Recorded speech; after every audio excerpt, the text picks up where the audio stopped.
afternoon sitting, the third session, today being Wednesday, June 19th.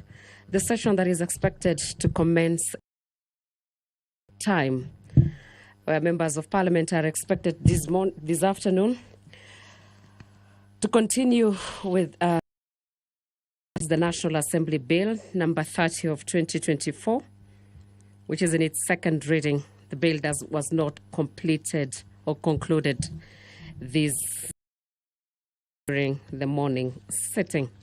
The members will begin with the Kenya Roads Board Amendment Bill. It's the National Assembly Bill number 18 of 2024. The leader of the majority party, the bill that it is first reading,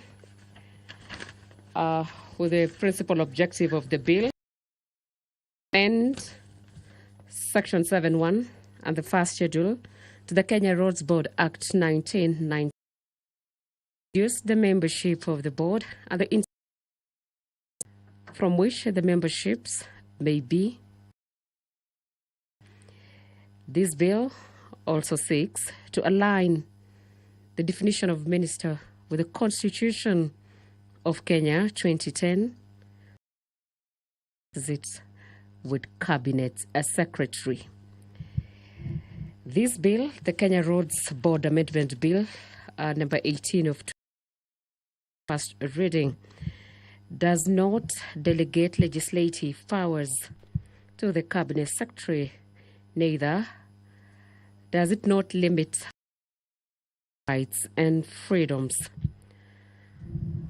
And pursuant to paragraphs 5 of part 2 of the fourth schedule to the Constitution, county transport, which includes county roads, is a shared function between the national government and that of the county governments. And the bill contains provisions that affect the functions and powers of the county governments. That is in terms of Article 100 of the 2010 Constitution. That is on the statement on whether the bill concerns the county government. The enactment of this bill, the Kenya Roads Board Amendment Bill, Bill number 18 of the shall not occasion additional expenditure of public funds. That is the Kenya Roads Board of the National Assembly, Bill number 18, that is in its first reading by the leader of the majority party, Honorable Kimani Ichung'wah of Parliament for Kikuyu constituency. We also have the Public Finance Management, that is the Amendment number 2 Bill of the National Assembly, leader of majority party, that it is in its first reading. The members are expected to resume with this morning's debate on the that is the National Assembly Bill number 30 of 2024 by the chairpersons for Departmental Committee on Finance and National Planning. This is the bill that in its second reading. It has been submitted for the Cabinet Secretary for the National Treasury and Economic Planning relating to revenue-raising measures, including liability to and collection of taxes. Will amend the Income Tax Act, Cap 470, the Value Added Tax, Cap 4, the Excess Duty Act, Cap 472. The Speaker of the National Assembly, Dr. Moses Masika Wetangula, has walked into the House for today's. Stay tuned. This is the Parliamentary Broadcast Unit in collaborations with KBC.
transact business. Clerk.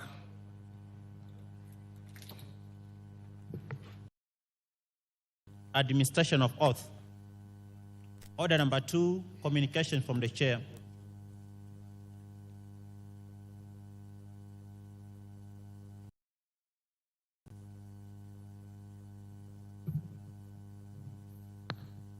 Order, honorable members. Honorable Ngelechei, first while in the chamber. Take the nearest seat, Kangara.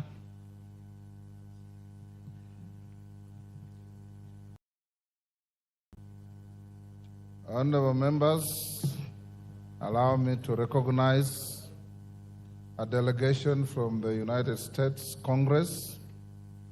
Honorable members, I wish to introduce to you a delegation from the United States Congress from the House Democracy Partnership Program, who are seated in the Speaker's row.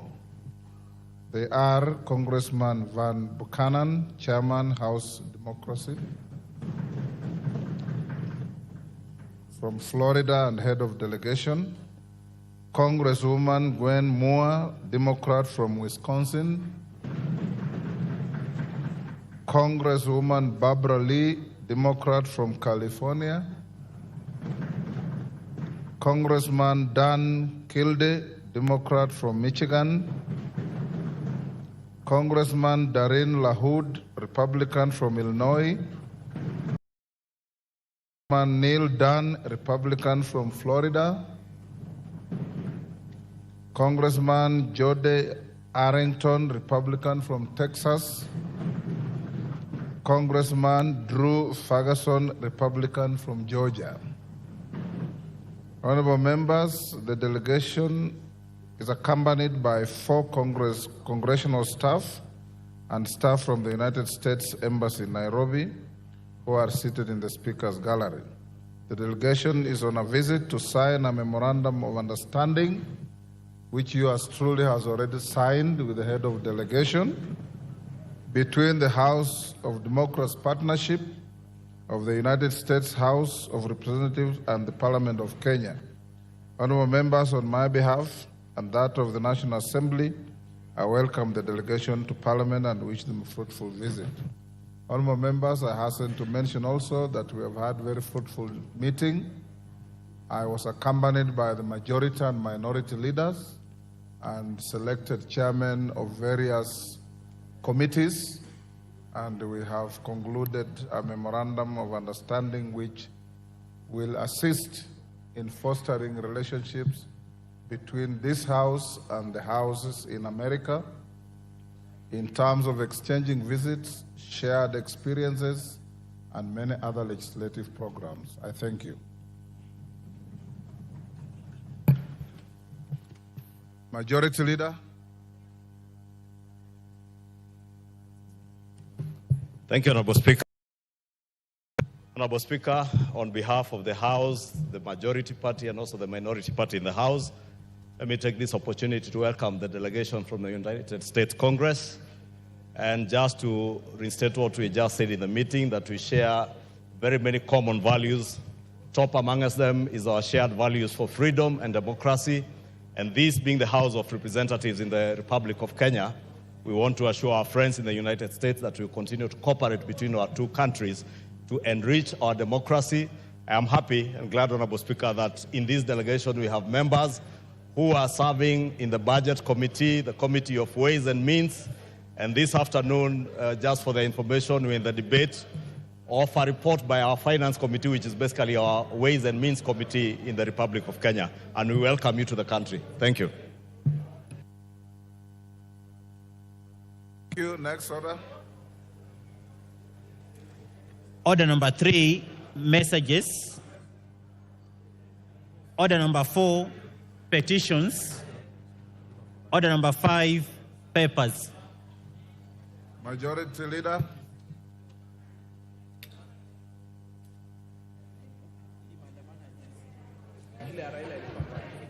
Thank you. Honorable Speaker, I beg to lay the following papers on the table of the House today, Wednesday, June 19th, 2024, afternoon sitting. the World Trade Organization Agreement on Fisheries Subsidies from the Ministry of Investment, Trade and Industry. Number 2, reports of the Auditor General and financial statement for the year ended 30th June 2023 and the certificates therein in respect of number A, Kemilil Sugar Company Limited, B, Bomet University College, C, University of Kibianga, D, Kaimosi Friends University, E, Turkana University College, F, Ijara Technical and Vocational Training, G, Kenya Universities and College Central Placement Services. Thank you, Honorable Speaker, and I lay. Thank you. Next. Order number 6, notices of motion. The Honorable Amos Mwango. Mwango, give him the mic.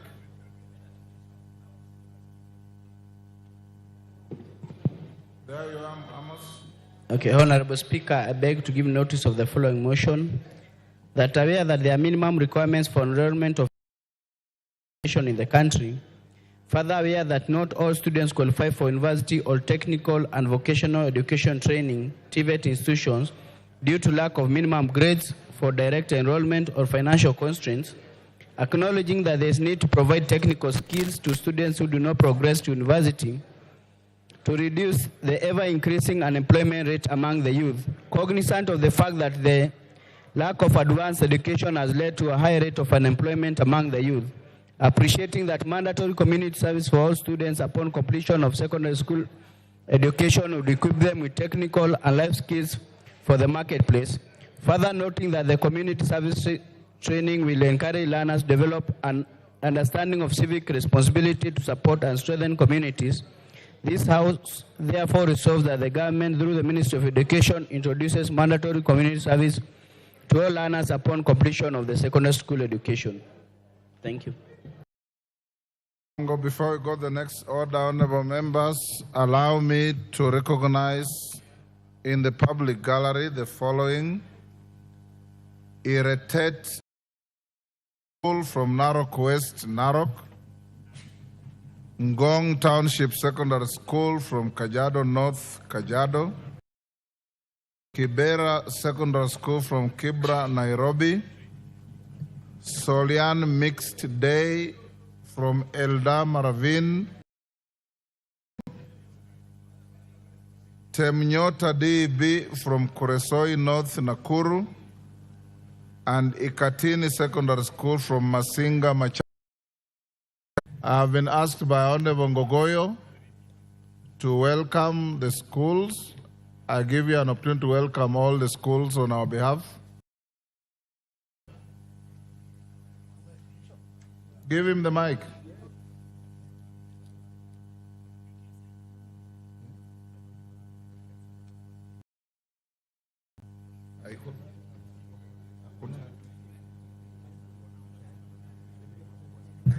Thank you. Thank you, Mr. Speaker. I rise, Mr. Speaker, with your permission to congratulate the students that have found their way here, and specifically, Mr. Speaker, from the ones from Nairobi and the ones from Kajiado, and those from Kajiado are specifically from my village, Mr. Speaker. I wish to request them to work very hard because I once visited this house like them, and because of hard work and because of found myself here as a member of Parliament to represent them.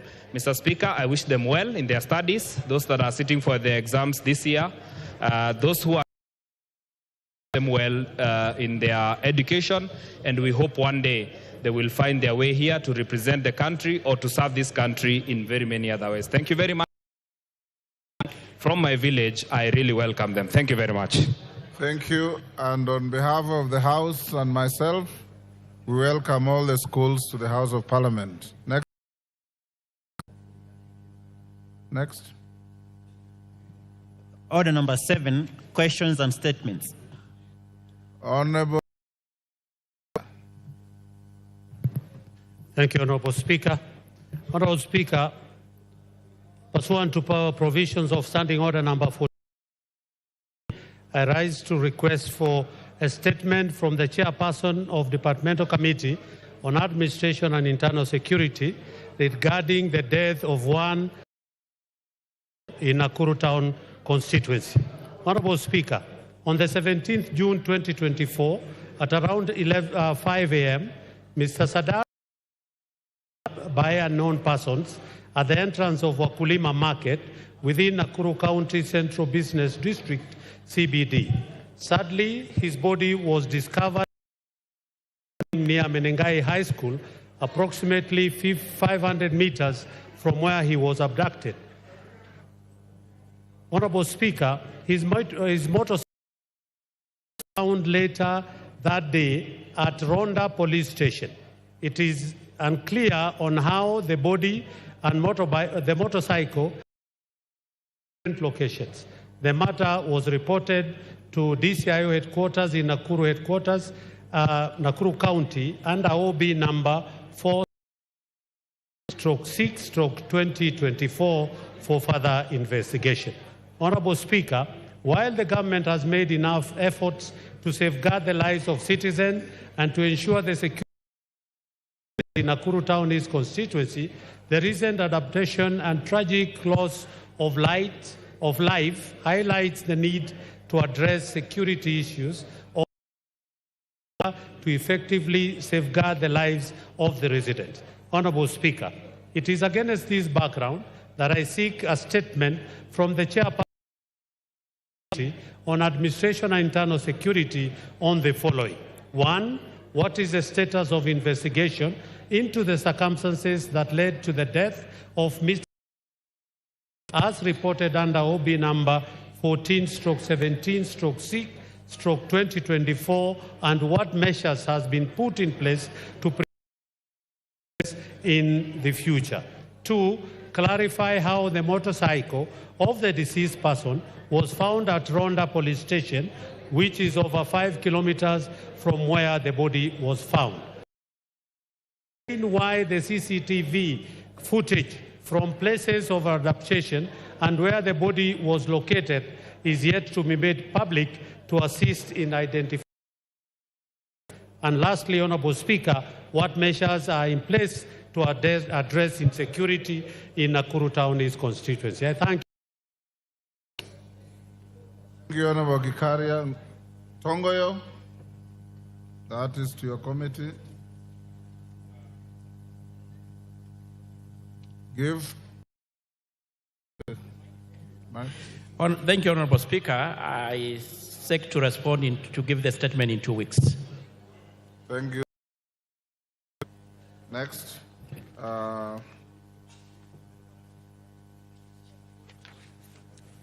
Honorable Pukose, are you ready with the statement? Is the Honorable questioner here? Member for... Yes, Nyaribari Chache.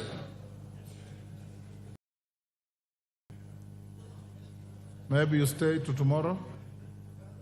Thank you, Honorable Speaker. This was asked by Honorable Sahir, member for Nyaribari. Yes. Not in the House. I request that I respond tomorrow. Tomorrow afternoon. But I'm ready with the response. He will explain why he's not. Next. Order number 8, the Kenya Roads Board Amendment Bill, National 2024, first reading. A bill for an act of Parliament to amend the Kenya Roads Board Act 1999. Order number 9, Management Amendment number 2 Bill, National Assembly Bill number 26 of 2024, first reading. A bill for an act of public finance management and for connected purposes. Order number 10, the Finance Bill, National Assembly Bill number 30 of 2024, second reading. Members, we now go back to the Finance Bill. My record shows the member for Mavoko had concluded his contributions.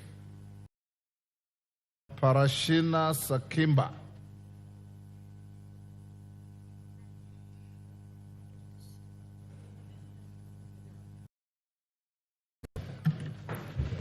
Okay, thank you, Mr. Speaker. You've disappeared. Honorable Speaker, in light of the approved budget, financial year 2024-2025, which is amounted to 4 trillion, that is supposed to be raised by this finance bill 2024, I would like to bring to the that given the financial year 2023, the finance bill that 2023 that was passed here, an image and to the public that it is still overburden to the Kenyan people. If at all we were treasury working on ways of raising. Honorable Korea, chairman of the committee, give him the mic.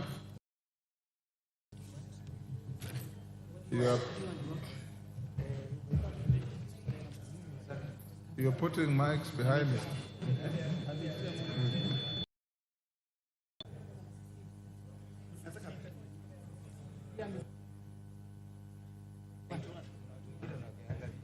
There is one.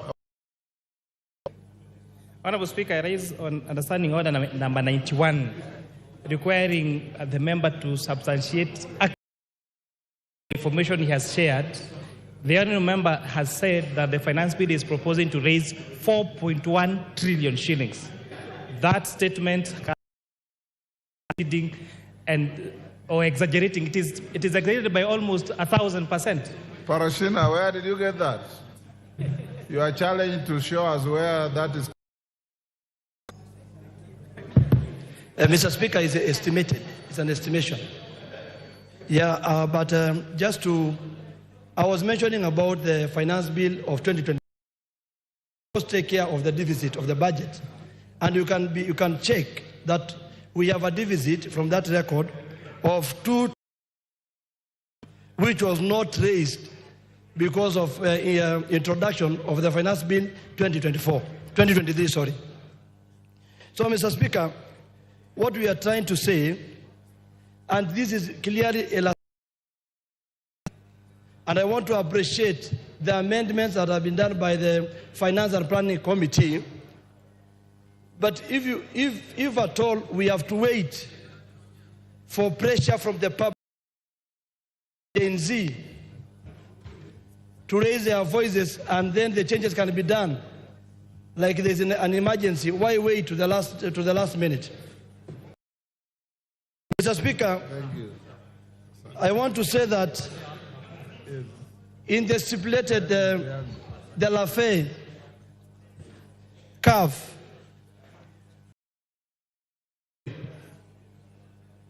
and the captive or conceptive tax, if you check on that theory, which was established in 1974 by Arthur Lafay, who clearly said that the tax rate, when the tax rate is high, to try to compare on the collection, it is always not achievable, Mr. Speaker. And I want to urge this House, everyone is looking on taxation as the only main resource or main way of getting resources, then we are getting.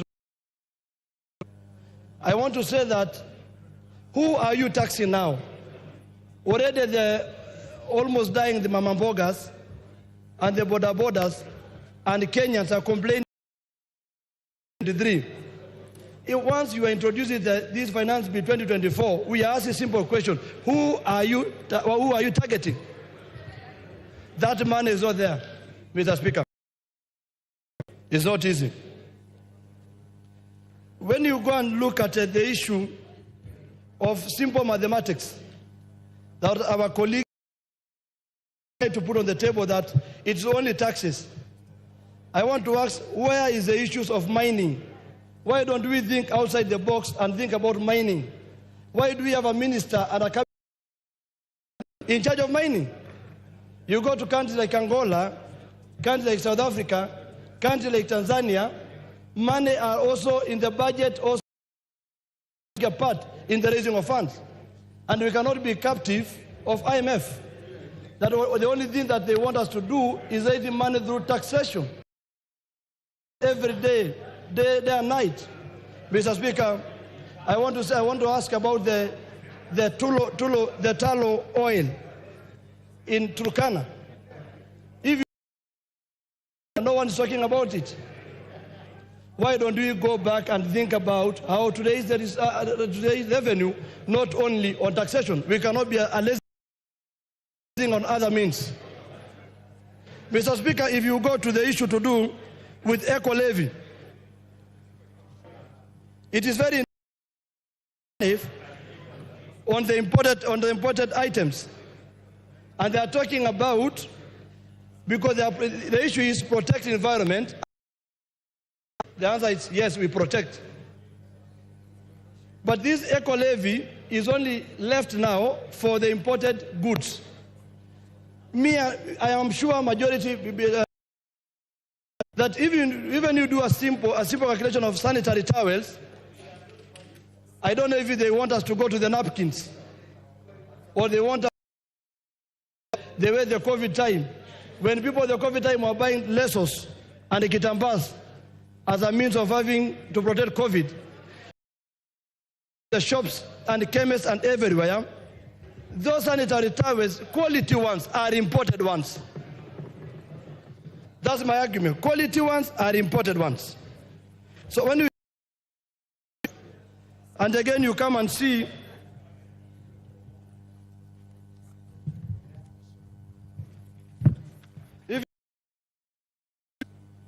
yeah, clause 48, no, clause 44A, that the chairman has talked about. When there was a suggestion from the public participation to increase import taxation fee from 2.5 to 3%. But you see, they are saying that the rate of import taxation fee from 3.5 to 2.5% in the financial year, has led to a reduction of 10 billion. And the simple question is, we are not only the people left in the universe working. So if you are only targeting to destroy imports, that you are targeting that only we need our local manufacturers to gain. It's been added to goods that we get from imports. But we are a competitive country that we need to compete with others, Mr. Speaker. To clause 57B on the issue of penalty that the chairman also illustrated very well on electronic tax system and reporting system. Mr. Speaker, you see, they say the provision is too punitive. They have agreed, and therefore recommended reducing commercial borrow to the offense. And the question is, which offense? Which offense? I would like to give an advice or my suggestion. If a country which is self-sufficient in terms of employment, it is not only done on taxation. Other countries gave incentives on the issue of cost of production, electricity, easy way of doing business. So if you are told, you are saying that only we discourage new investors who are coming to do things in this country because of the issue is only taxation as in. We need to go back and understand on the products that are like pharmaceutical, agricultural products, agricultural equipment. And that's why I'm saying, Mr. Speaker, that today we are in a level to understand that it's a high time we call a cat, and we don't call a dog a cat. If this bill is punitive, let it be taken back to the public who demonstrated yesterday, who are still asking for answers and questions. You say you have deleted some, and you are not giving them an opportunity to see. Mr. Speaker, like I said before, can we ask our in this country? If you go to Mama Mboga, if you go to everyone, everyone is complaining. Everyone is complaining that we have pushed the Kenya. And that's why I say we are just begging from our colleagues, if possible, let us not approve this finance bill 2024 for the sake of the people of Kajiado South constituency, whom I represent. If you put in hashtag, they might also be called villagers. And I'm also, if at all we are going by the voices of the Kenyans, I stand to say, because of the people of Kajiado South constituency, I don't support this bill. Of the Gen Z, I also don't support that bill. And also, Mr. Speaker, I donate my 1 minute to Mr. Wanjala. Thank you. Order. Under what standing order?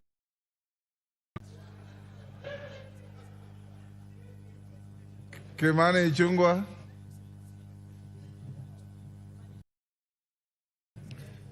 Thank you, Honorable Speaker.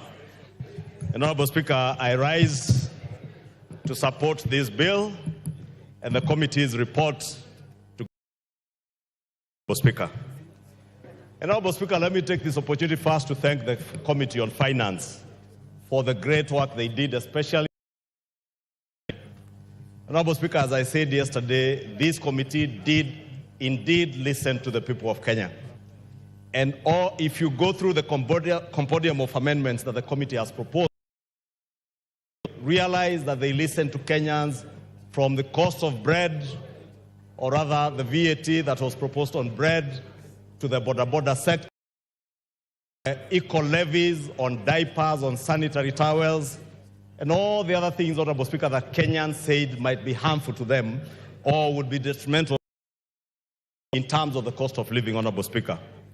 Honorable Speaker, let me also take this opportunity to point out to Kenyans, because I know all these members with messages from Kenyans asking them to reject this finance bill.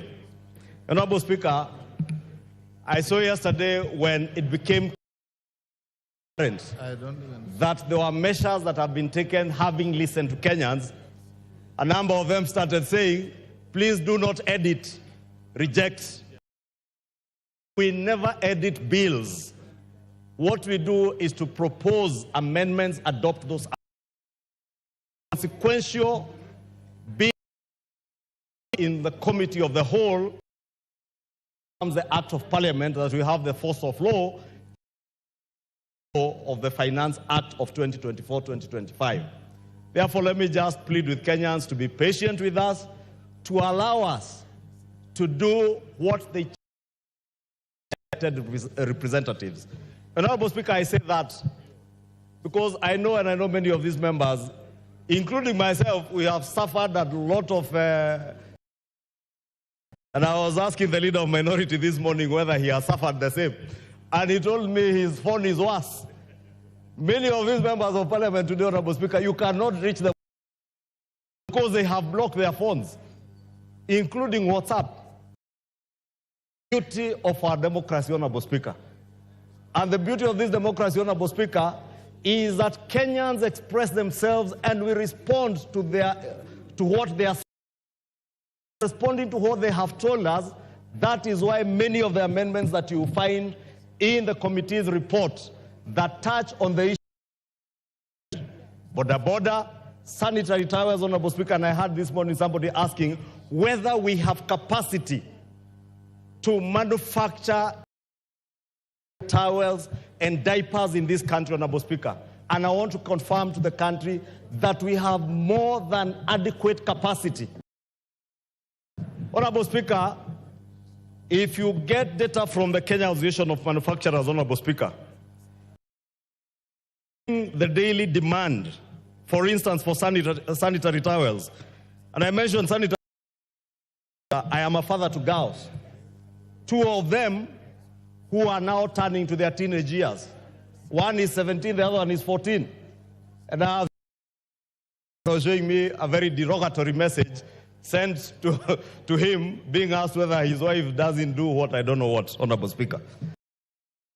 I am saying this because if you look at the data from the Kenya Association of Manufacturers, it is clear that out of 4 who are manufacturing sanitary pads, for instance, that is Interconsumer Products Limited, Promed Limited, Pharmaceutical Limited, and a 5th one coming up, Sunda Kenya Limited. The 4 companies' production output is 100 pieces a month.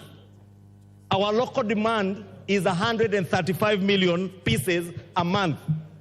Honorable Speaker, when the equal levy on sanitary pads and diapers, Kenyans spoke to the Finance Committee and said they would become expensive. Mr. Speaker, the Finance Committee has responded by imposing both VAT and that equal levy on finished imported products, including imported sanitary pads and diapers. I do not want to mention the countries, Honorable Speaker, whose safety, how hygienic they are, whether they meet standards, we cannot ascertain, Honorable Speaker. And it is important for us as parents to be responsible citizens and parents to protect our teenage girls, our sisters, our wives, by ensuring that the sanitary pads that they use are safe, they are secure, they are hygienic. Honorable Speaker, it is only to protect our growing manufacturing industry.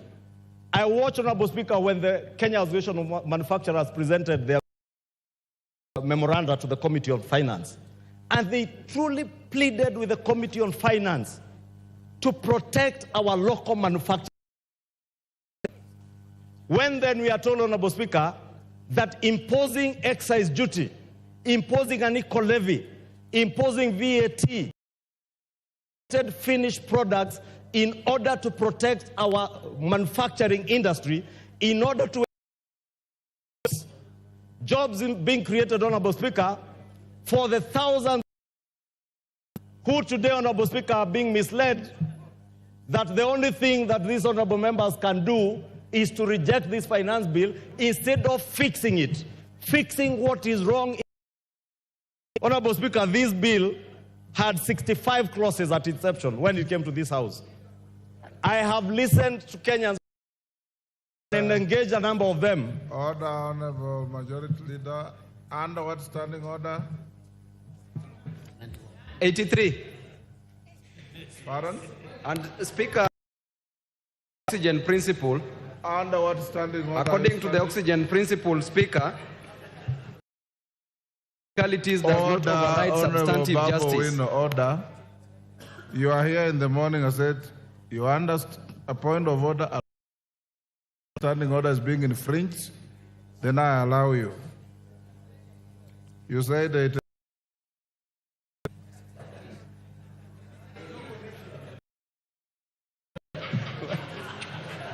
You're out of order. Mr. Speaker.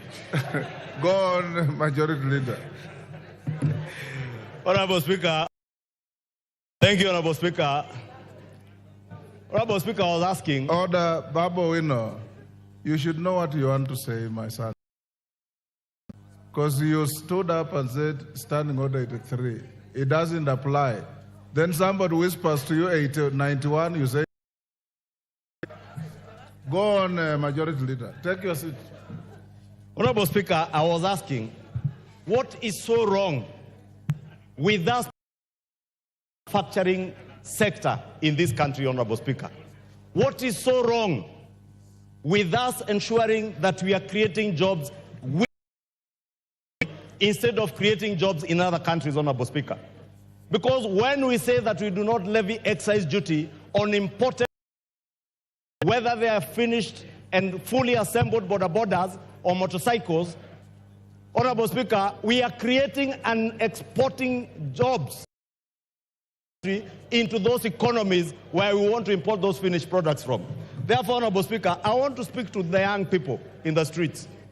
The young people, Honorable Speaker, who have been mobilized around our country to send members messages of rejecting this finance bill. This finance bill is about protecting our children. It is about creating jobs for you as our children. It is about ensuring that the future of our economy is secure, Honorable Speaker. We will only secure the economy for future generations if we make sure that we nurture the growing manufacturing economy, Honorable Speaker, vis-a-vis in exporting jobs to other countries, Honorable Speaker. Honorable Speaker, the finance every year that we pass a finance act in this house has a 3- or 2-fold objective, Honorable Speaker. Top among them, other than revenue, is also to ensure, Honorable Speaker, create jobs within our economy for us to be able to expand our tax base. So that, Honorable Speaker, those of us who feel overburdened, especially the working class in this, we are paying taxes, and very many other non-taxpayers or Kenyans who are not paying taxes are depending on us to ensure that we're able to create more income earners who can pay taxes so that we share the burden of taxation more evenly and more fairly, Honorable Speaker. And that is part of the prime objective of this Finance Act, to ensure that we raise revenue, we protect our manufacturing sector, Honorable Speaker, we create jobs, and more importantly, Honorable Speaker, we to the people of Kenya, Honorable Speaker. I am glad, as the President said yesterday, Honorable Speaker, that the conversation in this country now has changed. We are no longer waiting in this house, Honorable Speaker. These interjections, yes, I find them unnecessary. I think Babu thinks we are outside Central Police Station. Thank you, Honorable Speaker. Honorable Speaker, we cannot sit here. What standing order are you on? 91. 91. Honorable Speaker, why is it that you are confirming, Honorable Speaker? The rest you are giving. Baba, everybody has the same treatment. What I want to say is very important and urgent, Honorable Speaker. Yes. What is out of order? Thank you, Honorable Speaker. Speaker, I've heard the submissions made by Honorable Ichung'wah, and I want to say that at first I thought detailed, but I've just realized that the important parts are not detailed and the detailed parts are not important. He's talking about manufacturing. I want to educate Honorable What Ichung'wah. is out of order? This is where I'm coming you are pursuing a counter argument. Honorable Speaker, on matters economics, because Honorable Ichung'wah is claiming that if we increase taxes for imports, that is what he's saying, that if we increase taxes for imports, imported goods, then we will give an opportunity for industries, local industries to grow. Now. Which literally is normally true. But in our situation as a country, Honorable Speaker, we are going to promote what we call foreign absorption. Money is going to leak from... Order, Honorable Babawino. Order, take your seat. Order, Honorable Babawino. When you take your seat. You are pursuing a very healthy argument, but it's very far from a point of order. When you are given an opportunity and convince your colleagues, when you stand on a point of order, ordinarily you start this way. Is it in order for the member on the floor to say this and this and this, when in fact the fact are this and this, or order? You've shot up on my permission, and you are pursuing a very healthy argument on the bill that has no... The member on the floor was saying, because that is your argument, that's his argument. Thank you, Honorable Speaker, for that guidance. Honorable Speaker, I was saying many of the amendments that have been proposed by the Finance Committee cure the numerous concerns that Kenyans had over this finance bill. And therefore, that's why I want to plead with this Honorable House. Let us... I know there are those who are tempted to do that which is popular.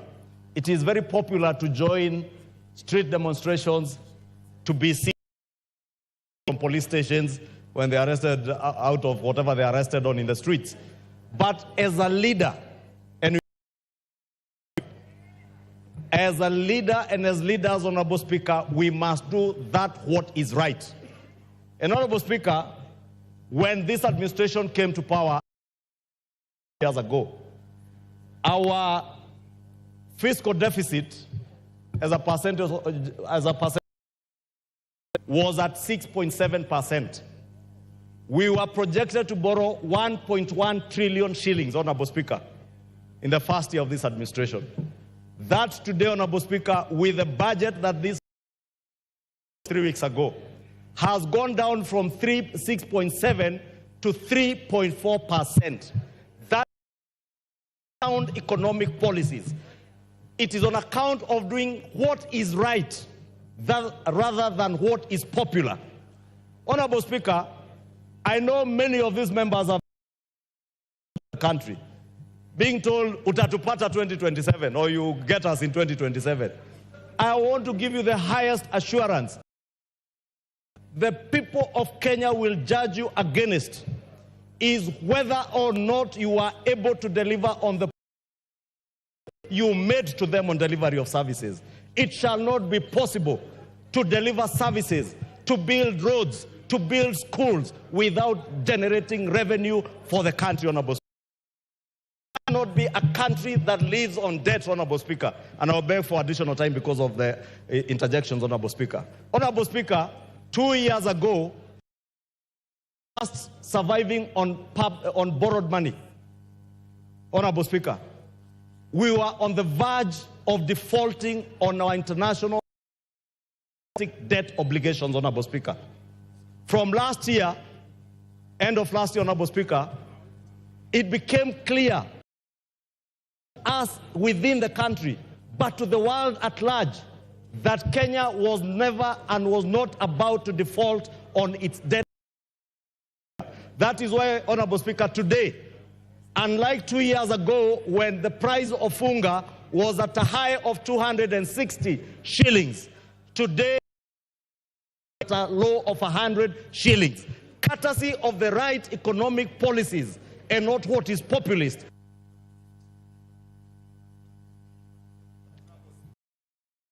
Let's wind up. I have 15. Pardon? I have 15, they had time to 10, and the interjections. I'll give him an... Yes, Wamshomba, hold the time. Wamshomba, what's your point of order? And under what standing order? Mr. Speaker. Give her the mic. There's one next to you. Thank you, Mr. Speaker. I rise order number 90. As a member who has pecuniary interests on matters sanitary towels as a user, I qualify.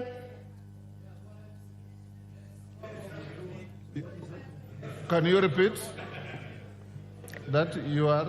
I am the strength of standing order number 90. Yes. As a member who wishes to speak on this matter of sanitary towels as a user. That's yourself? Yes.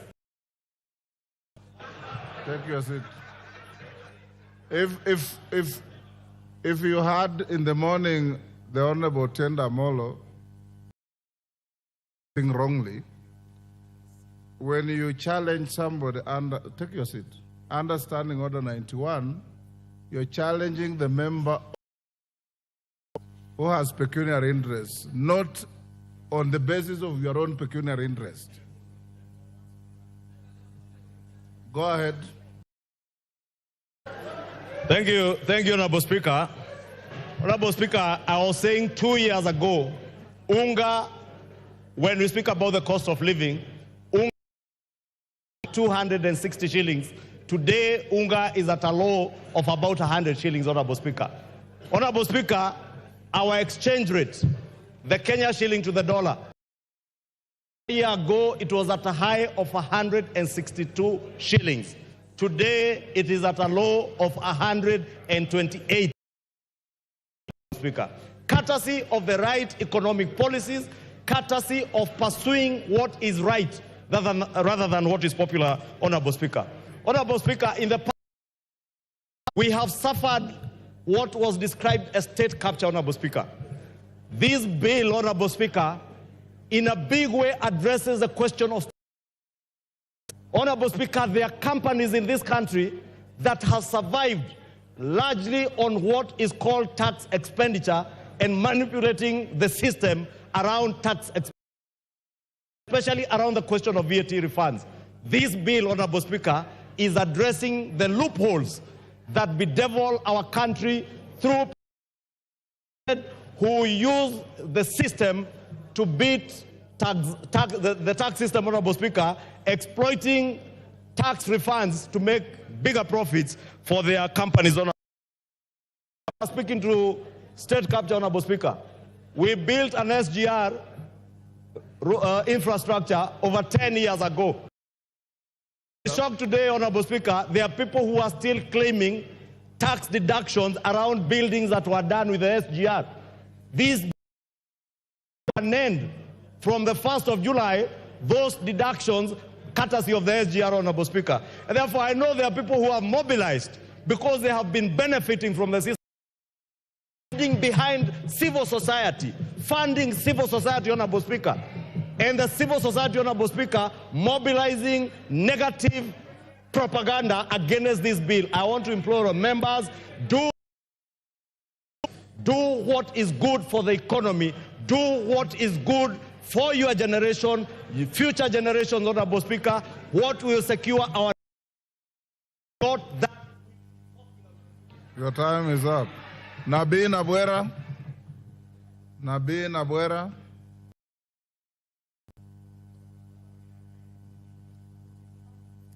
Thank you, Mr. Speaker. To raise a number of issues. Yes, Mele Odhiambo, what is the problem? The women are also here.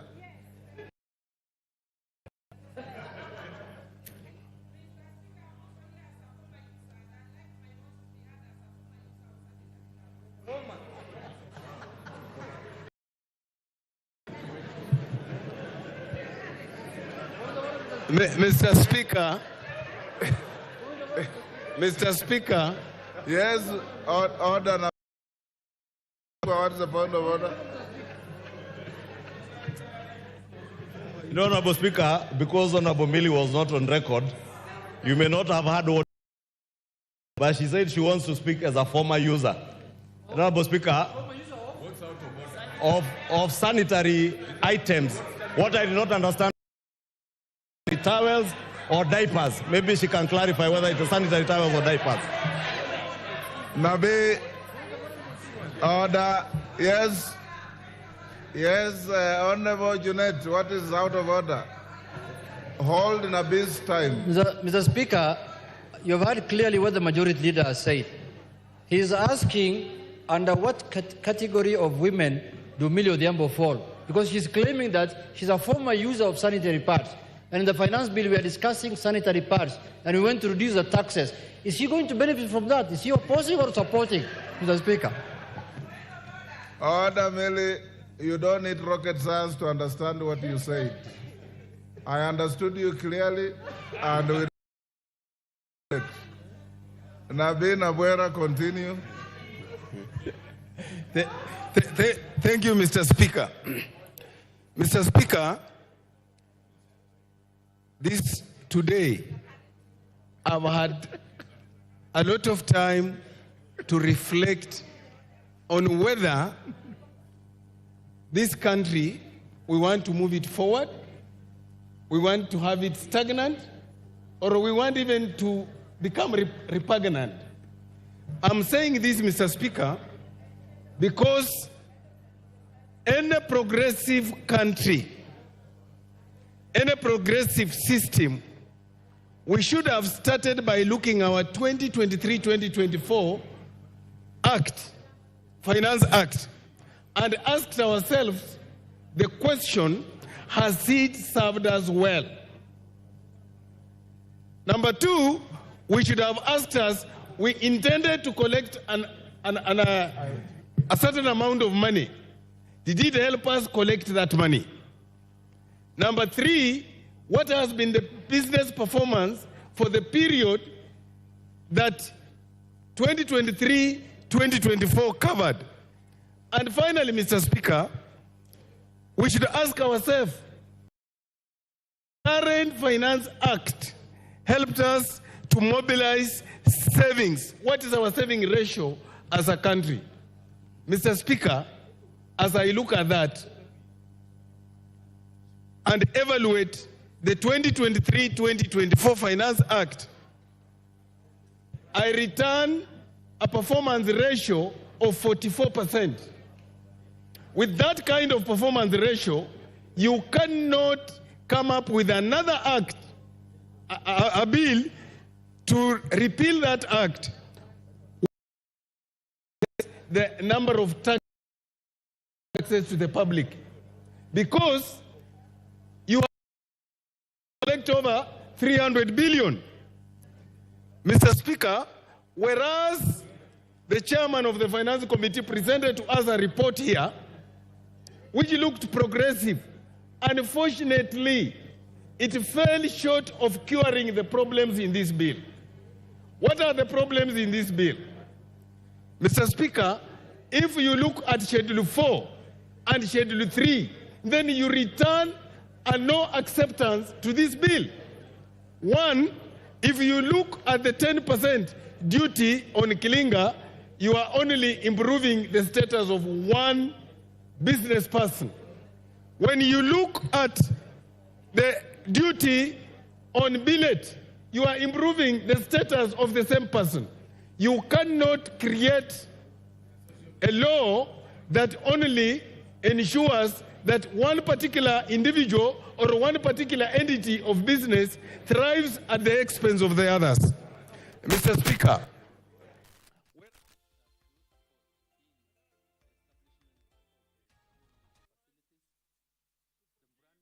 the draft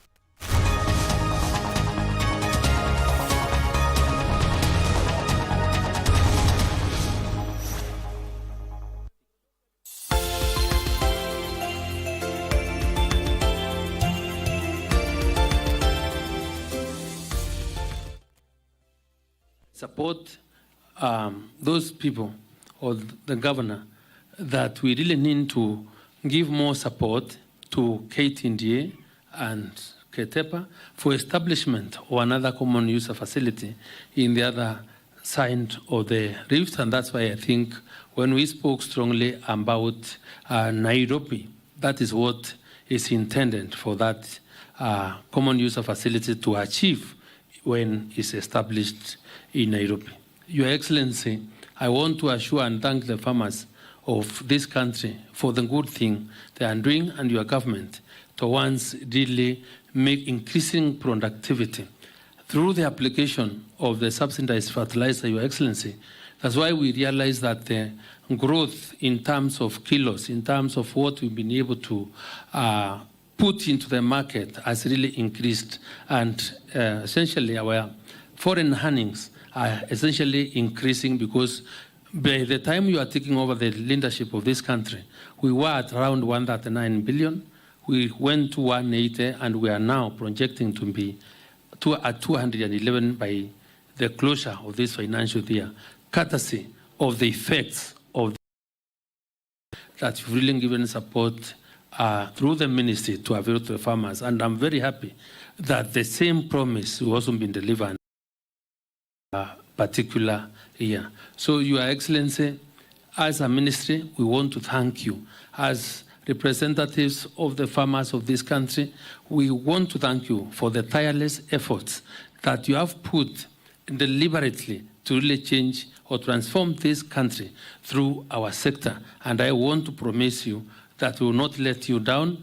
We will make sure that your vision is achieved. And because we are your supporters, and we really go or work to ensure that we deliver on that promise.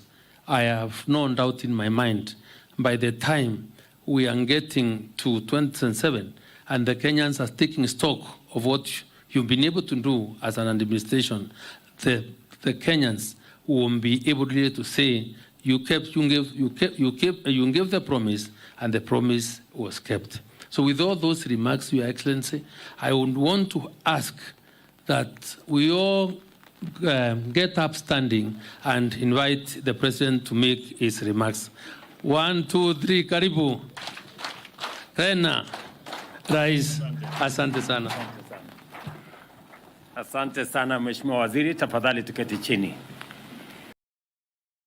Waziri wa Kilimo Bwana Franklin Mithika Linturi, PS, Chairman wetu wa KTDA, directors, Governor wetu wa Kericho, wabunge wetu wa kutoka Kericho, wa bunge la kitaifa na wabunge pamoja na spika wao wa bunge letu la Kericho, viongozi wa directors wa KTDA, wafanyikazi wa hapa Ketepa, ndugu wananchi, hamjambo. Hamjambo tena. Bwana Yesu asifiwe. Asanteni sana. Kwanza mimi nataka nichukue nafasi hii nimshukuru Mungu kwa kutupatia nafasi tumefika Kericho tena. Naomba msamaha kwa viongozi wa Kericho, tumewaambush. Najua mliambiwa tu jana jioni. Na ni kwa sababu huu mkutano vile imesemekana hapo mbele ilikuwa wakati waziri alinieleza tuko na maneno tunataka kupanga pale KICC, nikauliza yeye KICC iko chai kilo ngapi? Ikasemekana iko chai tu ya kukunywa. Twende huko mahali factory, mahali chai inatoka. So akapanga akaniambia pengine tunaweza kwenda Murang'a, alafu baadaye common user facility haiko pale, twende Kericho. Na nimefurahi sana kufika Kericho leo. Asante sana watu wa Kericho kwa kutukaribisha, na pongezi KTDA for this milestone. We are inaugurating today one of the brand products of KTDA that speaks to the program we have in our manifesto. We made a commitment to the people of Kenya. And in that commitment, agriculture, if you look at the UDA manifesto, agriculture is IT. And agriculture is important for Kenya because it contributes 25% to our GDP, and together with the manufacturing agriculture, almost 50% to our GDP. And that is why we have laid a lot of emphasis in transforming our agricultural sector. A couple of things in that space. Kwa sababu kilimo ni ya muhimu. Inachangia vile nimesema 25%. Na pamoja na manufacturing 50% ya GDP ya Kenya. Na kwa sababu tuliweka katika manifesto yetu, walitupigia kura kwa sababu tulikuwa na mpango ambayo tuliwauzia. Hiyo mpango mimi nataka niwahakikishie wale wote katika serikali ya kwamba hiyo mpango tunatekeleza. Na ahadi zetu zote tutahakikisha kwamba tumezitimiza. Sekta hii ya kilimo, kwa mfano, tutasaidia wakulima, na mpango wetu haitakuwa ile ya kusubsidize, itakuwa ni mpango ya kupromote production. Na kupromote production kuna mambo kadha lazima tufanye. Ya kwanza tulisema kwa wakulima wetu wote, kwanza tuwe na maalum wa mambo ya fertilizer ama mbolea. Ile mbolea ilikuwa karibu 7,000, tumesema tumeweka uniform price 2,500 kwa mimea yote, kuanzia sugarcane, kwenda kwa avocado, kwenda kwa kahawa, kwenda kwa chai, kwenda kwa mahindi, all farmers. Na tayari tumewasajili wakulima milioni 6.5 katika hiyo mtandao yetu ama program yetu ya voucher. Na pia tumeiweka katika voucher system ambayo inatumia digital platform, ndio tuondoe brokers ambao walikuwa wanatusumbua na kuiba mbolea yetu. I am very happy that that program is working in the best, and we have already delivered fertilizer worth almost 25 billion, both paid by farmers and by subsidized. Watu wa KTDA, I must congratulate the KTDA management kwa sababu tulikubaliana na wao ya kwamba kununua mbolea watatuambia wamenunua na shilingi ngapi, ndio tu subsidize, ndio ipatikane katika ile bei ya shilingi 2,500.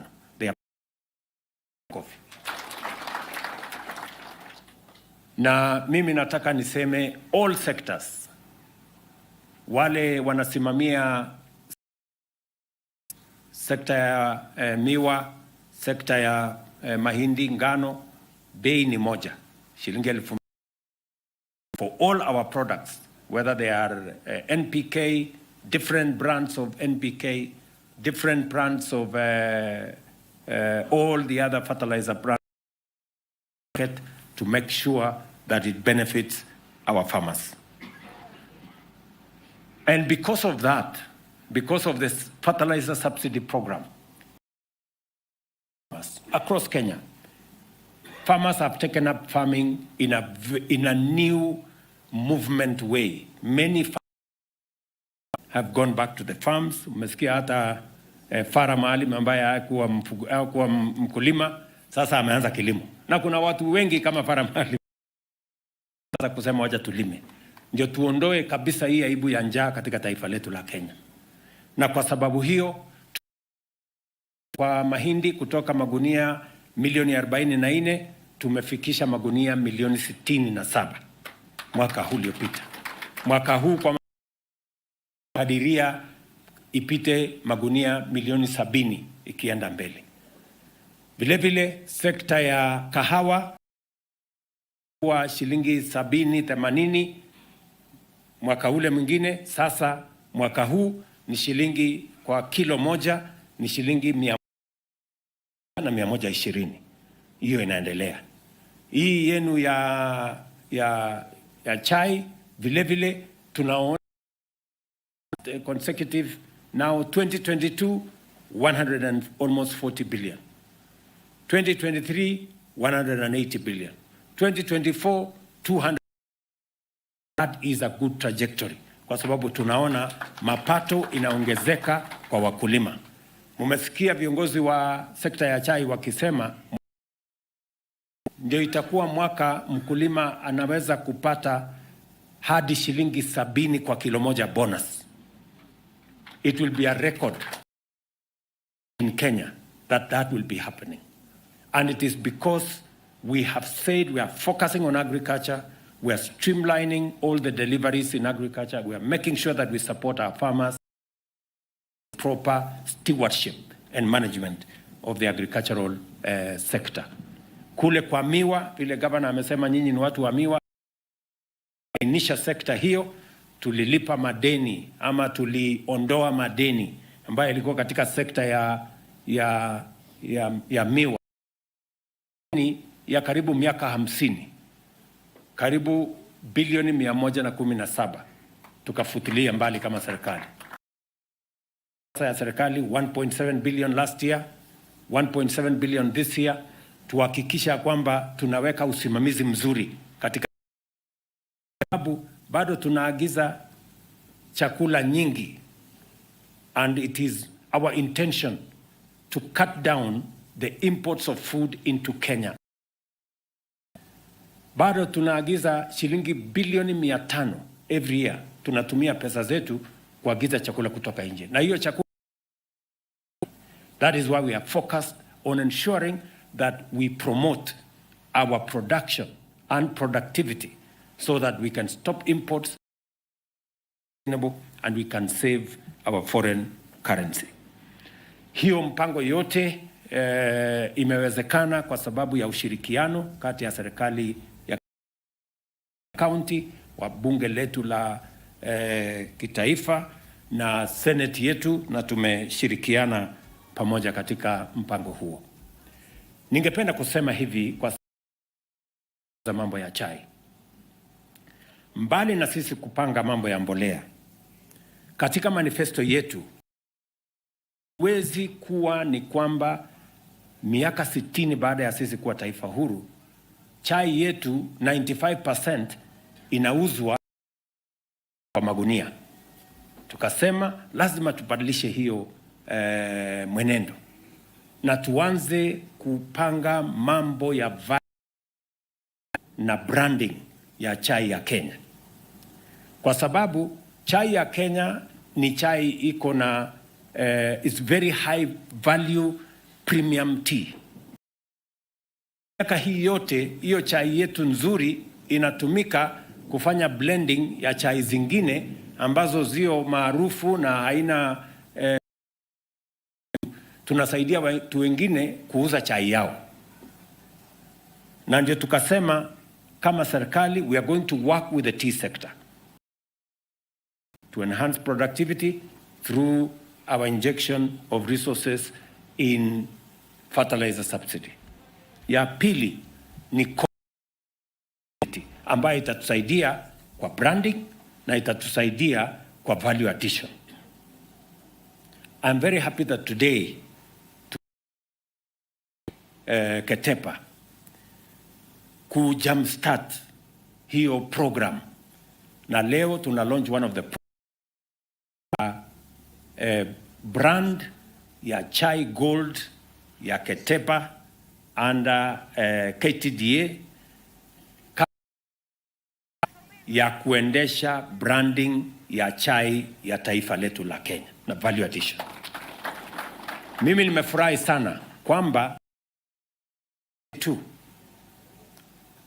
only 5% ya chai ya Kenya ilikuwa branded. Only in 2 years we have moved it from %. With this facility here and with the facility we are going to start in Nairobi, it is my intention from 9% to 20% in the next 2 years, and progressively to 50%, maybe by 2029. Nyinyi watu wa KDDA mwanze kuchipanga, na wakulima wetu wote wa chai na factories zile zingi. The government of Kenya is not only going to support the fertilizer promotion program, we are also going to support the value addition program. Kwa hivyo hawa viongozi ya kwamba serikali ya Kenya ni karibu shilingi bilioni 1.5 kuweka facility ya common user part of the country, na hapa mnahitaji shilingi milioni karibu shilingi bilioni 2. Kwa hiyo bilioni 2 nyinyi mtatoa bilioni 1, sisi tutatoa bilioni 1. Chama na ulikuwa unamezea mate, unafikiri so tunakubaliana ya kwamba national government, we are going to support this common user and branding program because it is in our manifesto. We wanted to at this table. Now that we have sorted out fertilizer issues, now we must move to the next step. This is the establishment of common user for the western part of Rift, here in Kericho, and in Nairobi, Rift. So, Waziri, please work with the KTDA so that August, September, we anza kuweka pesa yako sasa. Watu ya KTDA anza kuweka pesa yenu, tutawapata njiani mkisafiri. Hiyo pesa ndio tuweze kuhakikisha ya kwamba zile kilo za chai ambazo tuna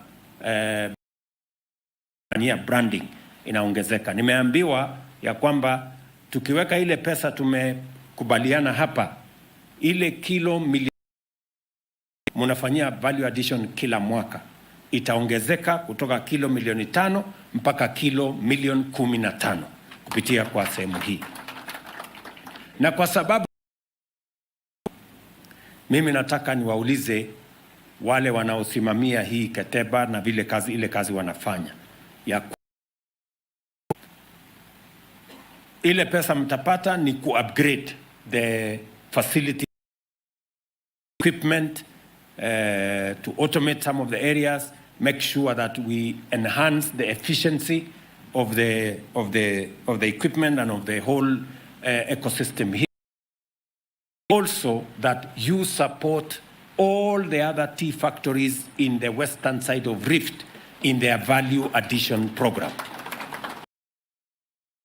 Wa kutoka factories zingine. Sasa mjue hii kiwanda iko hapa ni yenu. Na kwa sababu tunahitaji pesa nyingi,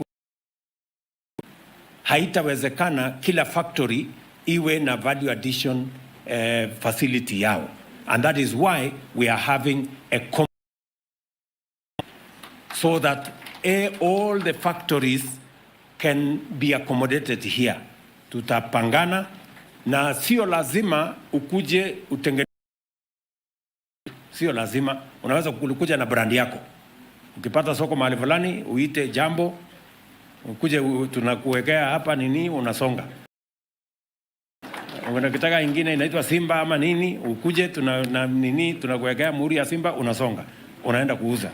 Ndio tuweze kupanua program ya value, leke chai yetu mahali ambapo itatusaidia na kufaidi wale wakulima wa chai zaidi. That's how we are going to do it. So fertilizer, we are also going to support number 2, this common user facility as a mechanism of ensuring value. We do more branding and we sell our tea processed. Jambo la tatu ambayo tutasaidiana, and I hope you people are recording so that we can tukue na tutasumbuana tukipambana mpaka ifanyike, kwamba tunataka pia to expand our tea products. We have Black City Tea as the biggest brand we send out of, to move more towards orthodox. Also in the manifesto of our government that we support the diversification of our tea. Nimeambiwa ya kwamba tayari Tea Board imelicense 13 factories to do orthodox tea online. Again, let me commit that we are going to work together with you and we are going to make available for orthodox teas in the various factories to do orthodox tea. Sijui kama mmenielewa. Nimesema hivi kwa sababu tu pesa katika revolving itawasaidia hizo factory wachukue hiyo pesa wafanyie line ya orthodox tea na pesa ambayo tutapunguza iwe 3% na to make sure that 3% interest ndio muendelee na kufanya hiyo kazi haraka haraka na kusaidia hizi factories 17 na ingine 13, about 30 factories. Alafu pale ndani tutaona vile grant tunaweza kwa na pia facility ya loan kidogo ndio tuweze kuendelea na hiyo sector. That is something we are going to do with you as number 3. Number 4, nimekubaliana na watu wa Lipton Tea. I had a meeting with them in Amsterdam. They came and visited and we have agreed with them on 3 things. Ya kwanza tumekubaliana mambo ya branding. Hii Lipton Tea all the years, and by the way they buy 50% of their tea from Kenya. Imekuwa ikiuzwa breakfast tea. Na English wenyewe hawana hata 1 bush ya tea. Tumekubaliana sasa ita origin of Kenya. ndio tuanze kupata mambo vile tunaweza kumonitor. Those who are drinking that very nice tea must know that it is coming from Kenya, and we must have certain rights to it so that we can enhance the Kenya brand. Kwa sababu duniani kote watu wamekuwa wakikunywa chai. Everywhere, ukienda Marekani, uende wapi, mtu anasema, oh, I want English. Na hiyo English precious tea is Kenyan tea. Tunataka next time mtu anasema nataka ile chai ya Kenya. Basi ndio tu mambo iende sawa sawa. We have also wa Lipton ya kwamba tutakuwa na kiwanda hapa ya mbolea hasa ambayo ina target chai.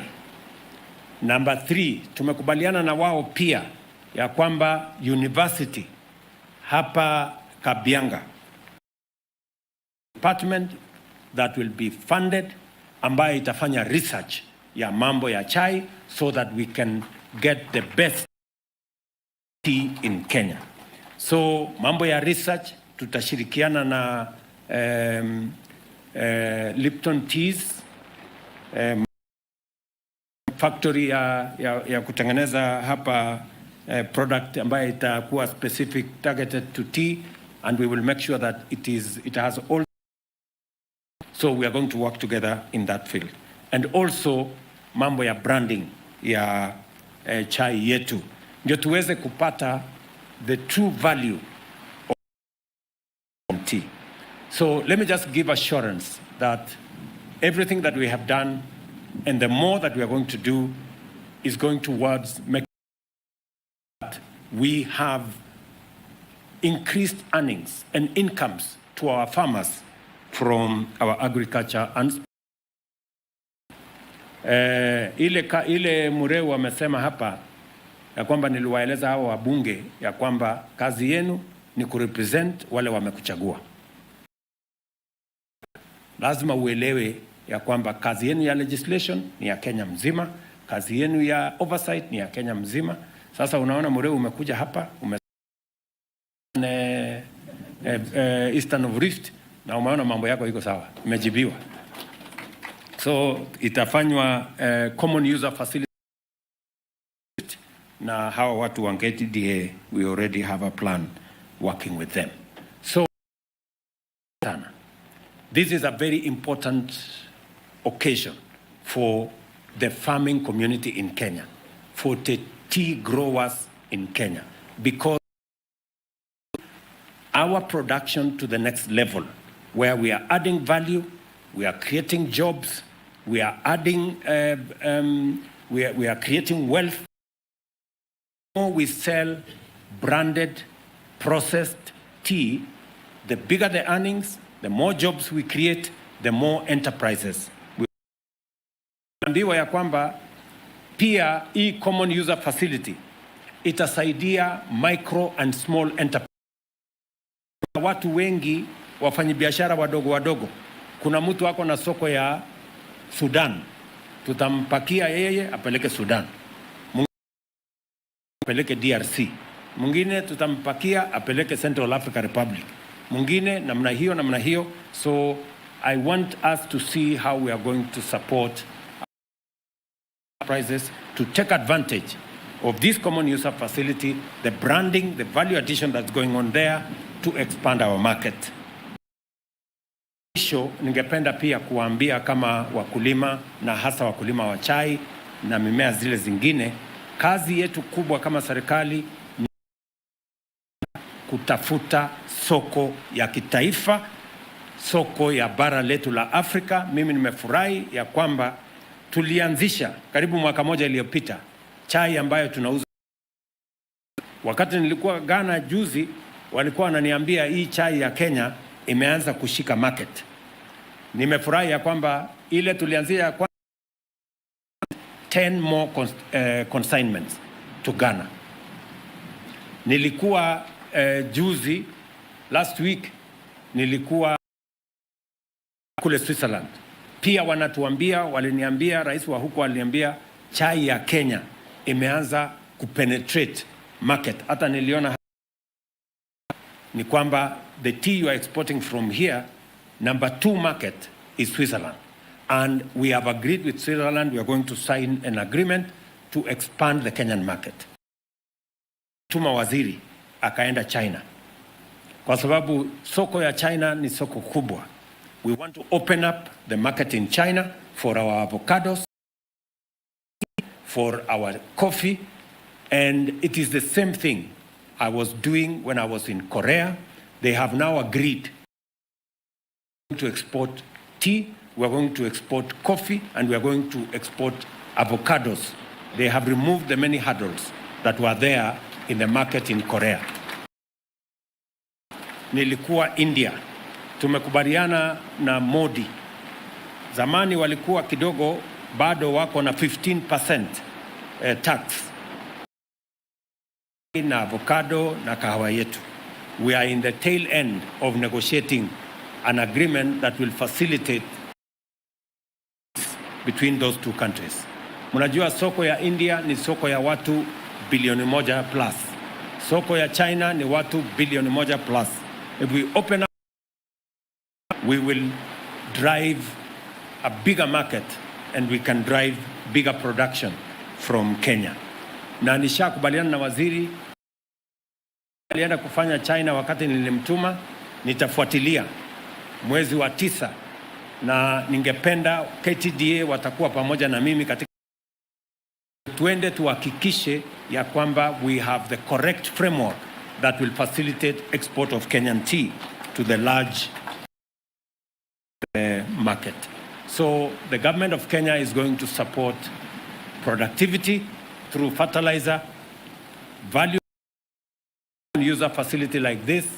We're going to support your branding.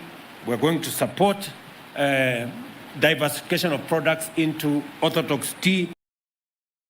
The marketing of tea, we're going to open more markets and we're going to support the research around as a mechanism of taking our agriculture to the next level. And I am very proud of the steps that we have taken and that we have witnessed. Watu wa Kericho, najua nimewaambush leo. Tuko na mambo mingi ya Kericho County. Mimi ngana na nyinyi. Najua bado mnaningojea mambo ya airport. I'm finalizing with the people there kwa sababu ya mambo ya runway ni fupi, lazima tununue hiyo shamba iko hapo. Naongea na hao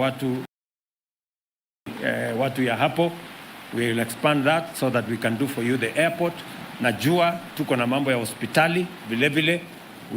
We have committed to do a big level 5 or level 6 hospital here that will support this region. We also committed to expand the. Nataka niulize Bwana Speaker, usaidiane na mimi na gavana huyu. Hawa wadosi wako hawa umewaintroduce hapa, ile mambo ya kupitisha mambo ya town. Si nyinyi mko na hiyo network kama? Nimeambiwa next week, Bwana Speaker, lini? Next week? Tuesday. Haya. Na nitakuwa nafuatilia. Kwa sababu mnanichelewesha. So that we can have an extra 800 acres for the city of Kericho. Tunataka kuipanua zaidi ndio tuweze kusonga mbele. So haya mambo yote nitakujia. Leo tumekujia mambo ya Keteba na watu wa KTDA na chai ya Kenya na mambo ya. Asanteni sana Kericho kwa kutukaribisha. Tunawapenda sana watu wa KTDA. Congratulations. This is a huge milestone. Congratulations Ketepa as well. Asanteni sana. God bless you. Thank you. Request, don't sit down kindly. Imefika wakati sasa wa uzinduzi rasmi, uzinduzi wa Chai Gold. Wa Rais at the count of 5 to 1. CS tafadhali karibu, Governor karibu na pia wa KTDA asante sana. At the count of 5 to 1, Your Excellency. Haya. Let's prepare ourselves. Let's start 5. 3, 2, 1. Experience a taste of Kenya's finest. Chai Gold. KTDA tea. Makofi mazuri, makofi mazuri, makofi mazuri, makofi mazuri. Live, larger than life. Thank you so much, Chai Gold. Ishara tosha kwamba uzinduzi umefanyika rasmi. Chai Gold sasa kwenye market. Niombe sasa chairman wa KTDA na chairman wa KETEPA wakaweza kumkabidhi Mheshimiwa Rais zawadi rasmi. Pia tafadhali usiondoke kwenye jukwaa. Zawadi rasmi akabidhiwe na chairman wa KTDA pamoja na chairman wa KETEPA. Tafadhali ondoka. Niwaombe tafadhali kwa heshima wengine wote tuweze kuondoka. Mheshimiwa Rais, nitakuomba tafadhali ubaki hapo ili tukaweza kuwa na kipindi cha kupiga picha. Niwaombe directors wote tafadhali wafike pale tuweze kupiga picha ya kwanza. Okay?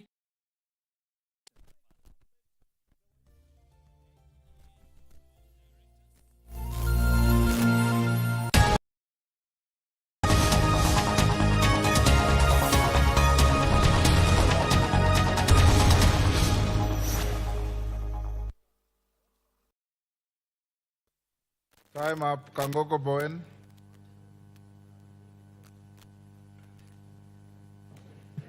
Thank you, Mr. Speaker.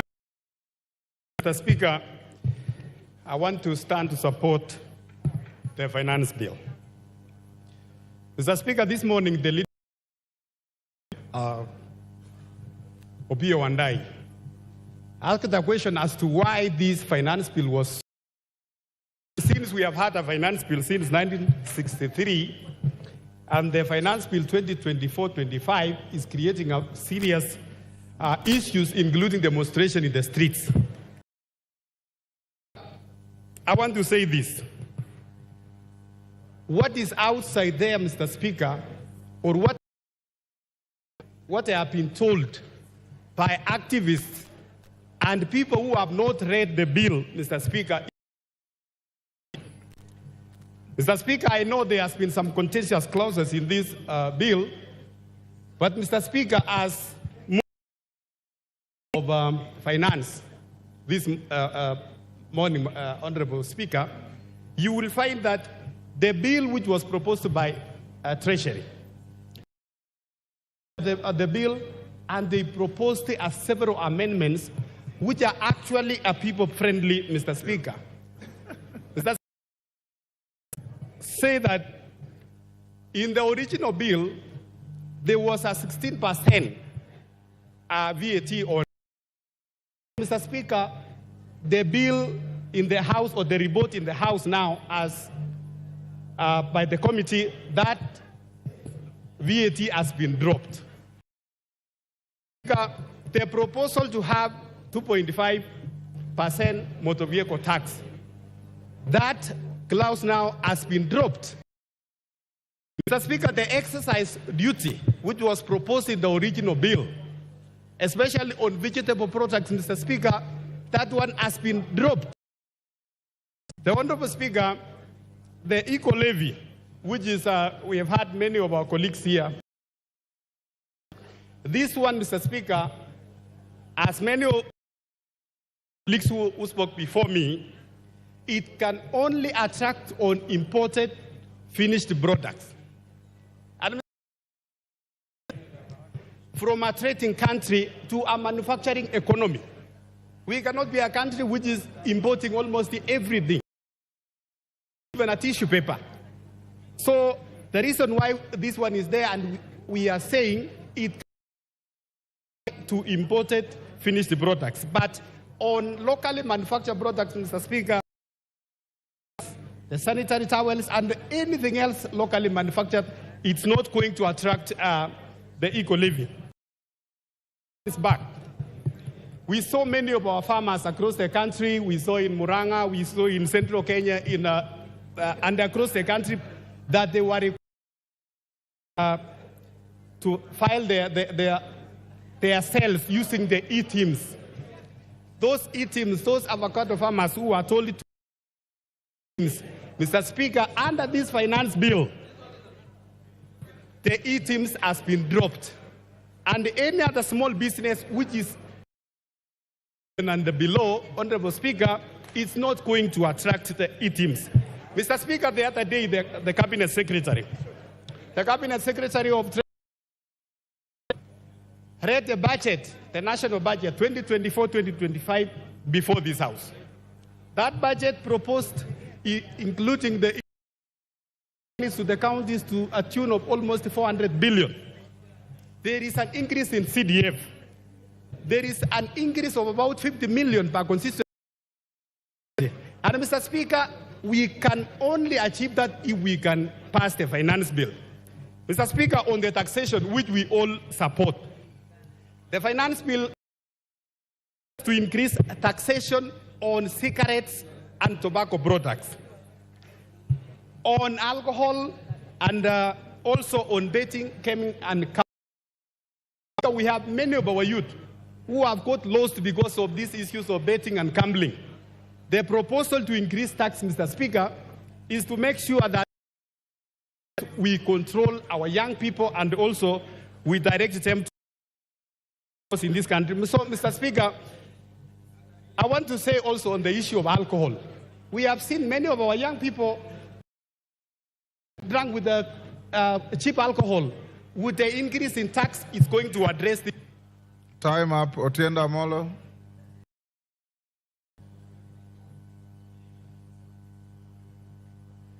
You'll get. The mic. Thank you, Mr. Speaker. Mr. Speaker, on the outset, I oppose this bill. And even having listened to the chairman post amendments, to that I say too little, too late. Mr. Speaker, first of all, I think I have myself recorded 120 reasons for rejection of this bill. And Mr. Speaker, it is the professional associations have spoken to this, the church has spoken to this, civil society has spoken to this, and Kenyans have spoken. There are legal reasons for rejecting this bill. There are financial and economic reasons, Mr. Speaker. There are humanitarian reasons. But more fundamentally, it is a moral question. This regime has lost the capacity for shame and does not even regard Kenyans. Mr. Speaker,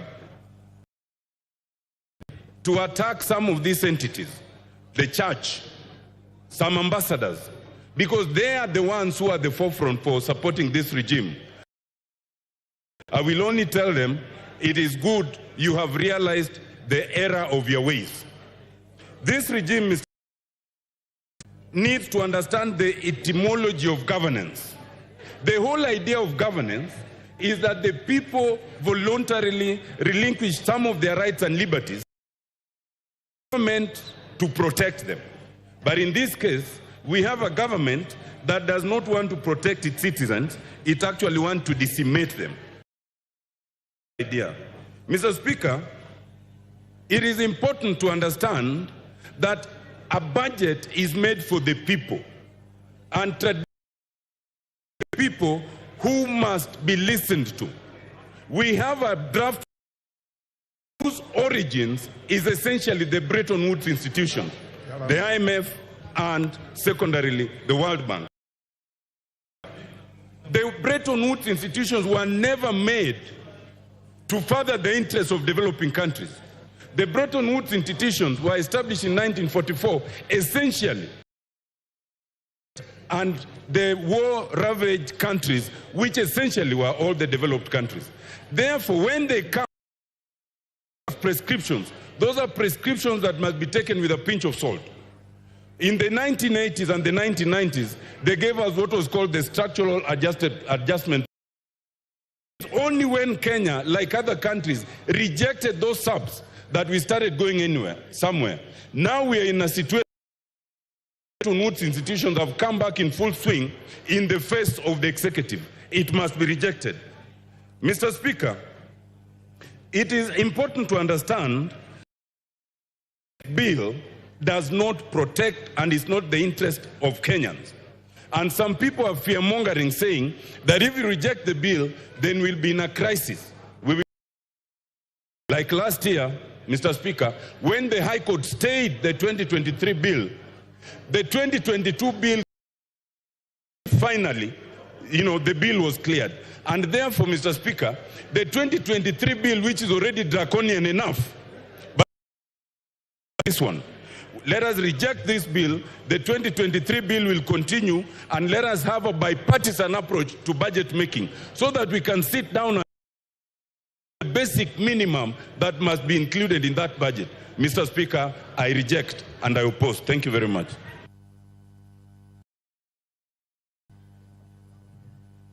Paul Melly. Julius, sorry, not Paul. Julius Melly, Chair. Give him the mic.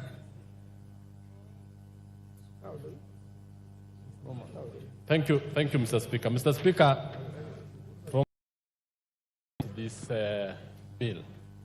Mr. Speaker, this bill is quite progressive, and I want to ask members who are, and I think as part of the parliamentary procedures, Mr. Speaker, you gave your guidance that in the House procedurally goes to the committee, and the committee did its work very diligently, led by Honorable Kimani Kuria, and met the public. They met the stakeholders. They met all the Kenyans who actually this particular bill. Honorable Speaker, as we debate this particular bill, we need to know that as the bill stands now,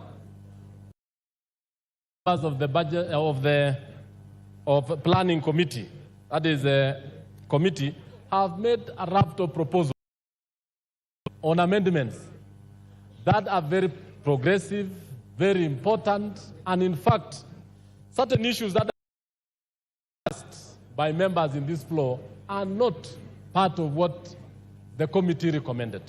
That the committee recommended a number of things. That one, of certain nature. For example, let me just give an example of the deletion of certain 24 on motor vehicle tax.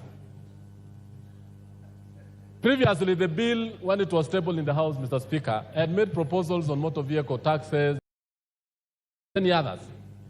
But the committee, in its wisdom, and having had the Kenyans and having had the stakeholders actually delete,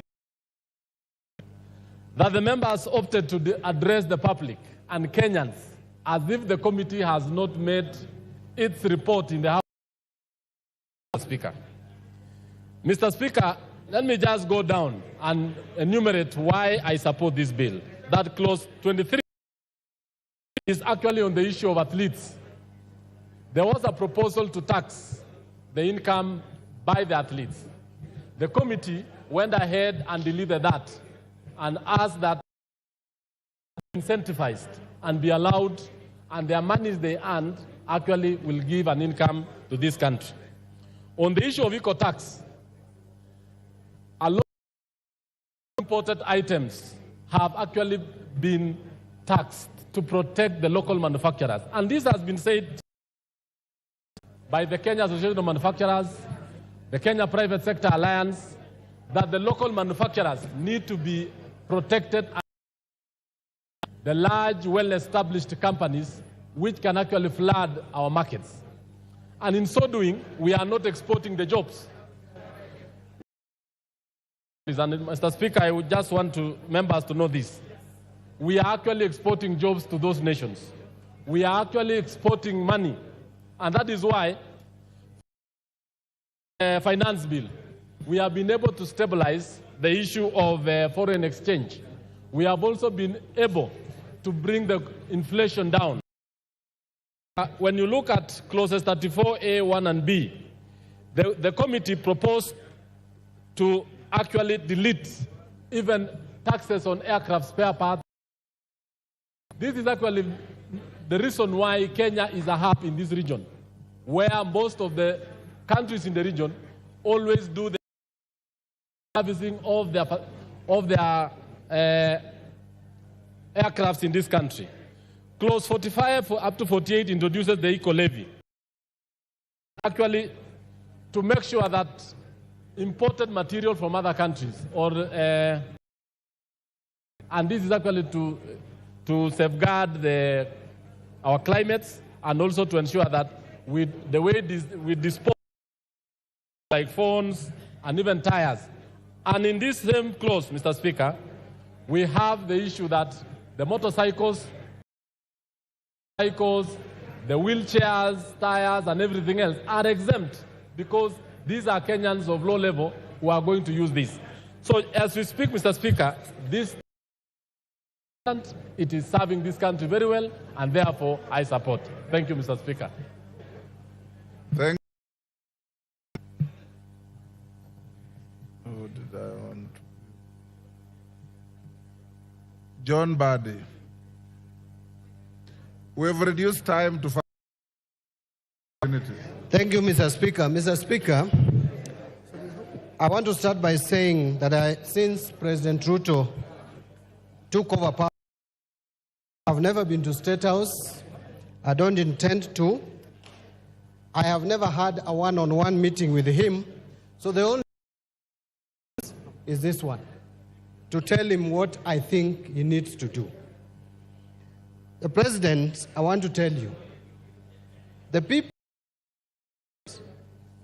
economic advisors you have hired at State House, and the people you have put at the Treasury are not advisors, economic saboteurs. Please look for economic advisors to help you govern this country for the remaining 3 years. I say so because, Mr. Speaker, this idea is coming across, and I hear it a lot even with my colleagues across the aisle, that for you to grow this economy, the budget deficit, you need to tax Kenyans more.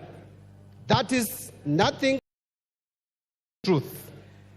Mr. President, ask your team to compare and give you the data. The finance bill of 2023, what effect has it have on revenue collection? If you compare up to 12 months leading to March 2024, the growth in revenue is 13%. Compare that to the same period ending March 2023, revenue growth was 14.5%. Far much higher than revenue growth for this year, even in a year of election. The reason is simply encouraging tax collection by imposing excessive high taxes which are discouraging business in this country. The majority tell us not to be populist, not to play populism. I want to remind Honorable Kimani, which you call populism, that which you call playing to the gallery, is what has made Kenya Kwanza government, which was just down and accept what Kenyans had started saying early, and they were not listening. Therefore, we will continue playing populism if that is what is going to listen to us. Mr. Speaker, this government is giving you with the right hand and taking with another. Why do I say so? We are being lied to as a country that now VAT on bread is going to be reduced. There in the first place, you are the ones who came up with this crazy idea. This crazy idea was not in our books. It is this government which came up with a crazy idea, and now when we have caught them. It is like someone trying to steal your cow at night, and when you hear the footsteps of the cow and you come out, then he comes back with the cow and he tells you should celebrate because I've not stolen it. We have caught you. The people of Kenya has caught Kenya Kwanza when they wanted to introduce tax in the world like motor vehicle tax. This government will go down as a motor vehicle tax government. Mr. Speaker, look at what the committee is trying to do. This Committee of Finance. After Kenyans have made noise and you are reducing this tax with a clause at the end, the last paragraph of your report, you are going to introduce a new clause to this bill, which was not there.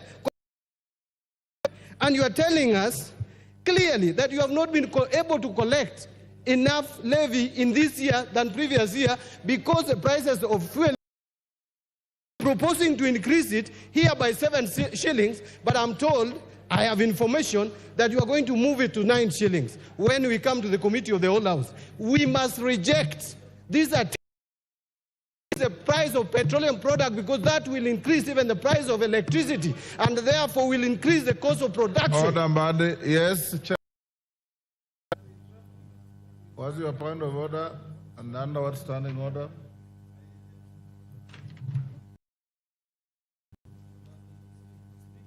Give him the mic. Honorable Speaker, I raise under standing order for my very learned colleague and senior in the profession to mislead He's not learned, he's educated. Okay. My senior accountant. You should defend the profession. Is it in order, Honorable Speaker, for CP, an experienced accountant and a very experienced lawmaker, to say and to inform this House that the report on the finance and national planning is amending the road maintenance levy to increase fuel prices? An increase in the fuel prices is contained on the Kenya Roads Board Act, and therefore introduction of increase of fuel cannot be done on. It is just a matter of simple logic that such an experienced legislator should know, Honorable Speaker. Yes, Mbadi. Finish up. Mandi, finish up. Give Mandi the mic. The mic. Mr. Speaker, I'm shocked that the Chair of Finance and Planning understand this report. Let us go to page 3, is it 397 or 377? There is a paragraph, Mr. Speaker, and I want to read it if you allow me. New clause 66. New clause 66. Maintenance levy. The committee notes that the road maintenance levy is charged on all petroleum. I don't want to read all that. It says the committee to help raise sufficient funds to maintain and repair roads across. It recommends an increase of the levy pursuant to Section 3 of the Road Maintenance Levy Fund Act from 18 shillings per litre on all petroleum products. Mr. Speaker, new clause means what? A new clause. Order. You know, Mr. Speaker, yes, Kimani. I came to Parliament. Order. Nothing personal, Mbadi. Yeah. Honorable Speaker, this matter was first raised by the Cabinet Secretary for National Treasury. Wait, no, for Cabinet Secretary for Treasury. Hold on. The committee extensively deliberated on this matter. And it's a matter of fact of law that you cannot to increase fuel through the Kenya Roads Management Act. And therefore, Honorable Speaker, so when the committee will be proposing amendments during the committee of the whole House, we have already submitted our report on this finance bill, and that is a fact. So, in as much as you know, Honorable Speaker, our friends here, on one saying they want to discuss the finance bill, the proposals as they are. On the other hand, they are saying they want to discuss the report. I think they should also declare whether they want to discuss the. Order. Next, Murumba Chikati. Order. Opportunity to amend this bill at committee of the whole. So hold your horse and Murumba Chikati.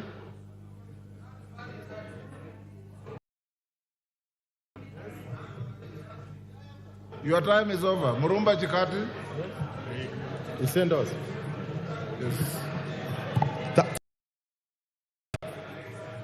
Mr. Speaker, while supporting this bill, let me also try and that are facing our country across the sectors.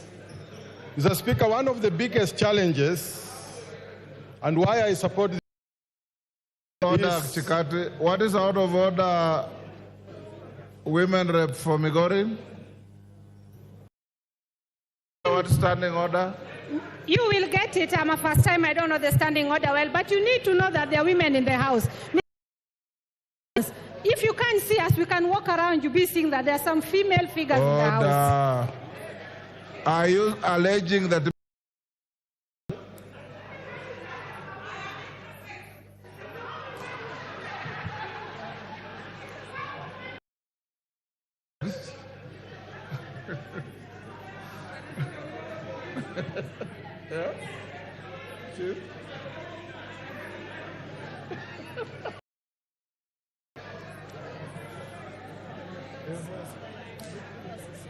Mr. Speaker, can I continue? Thank you. So, thank you, Mr. Speaker.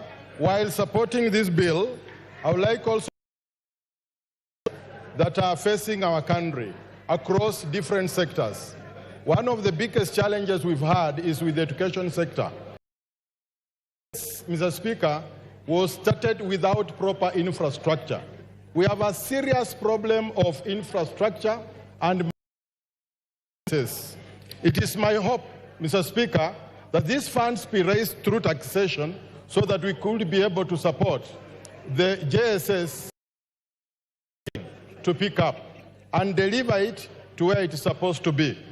The next area to look at is the TVET sector.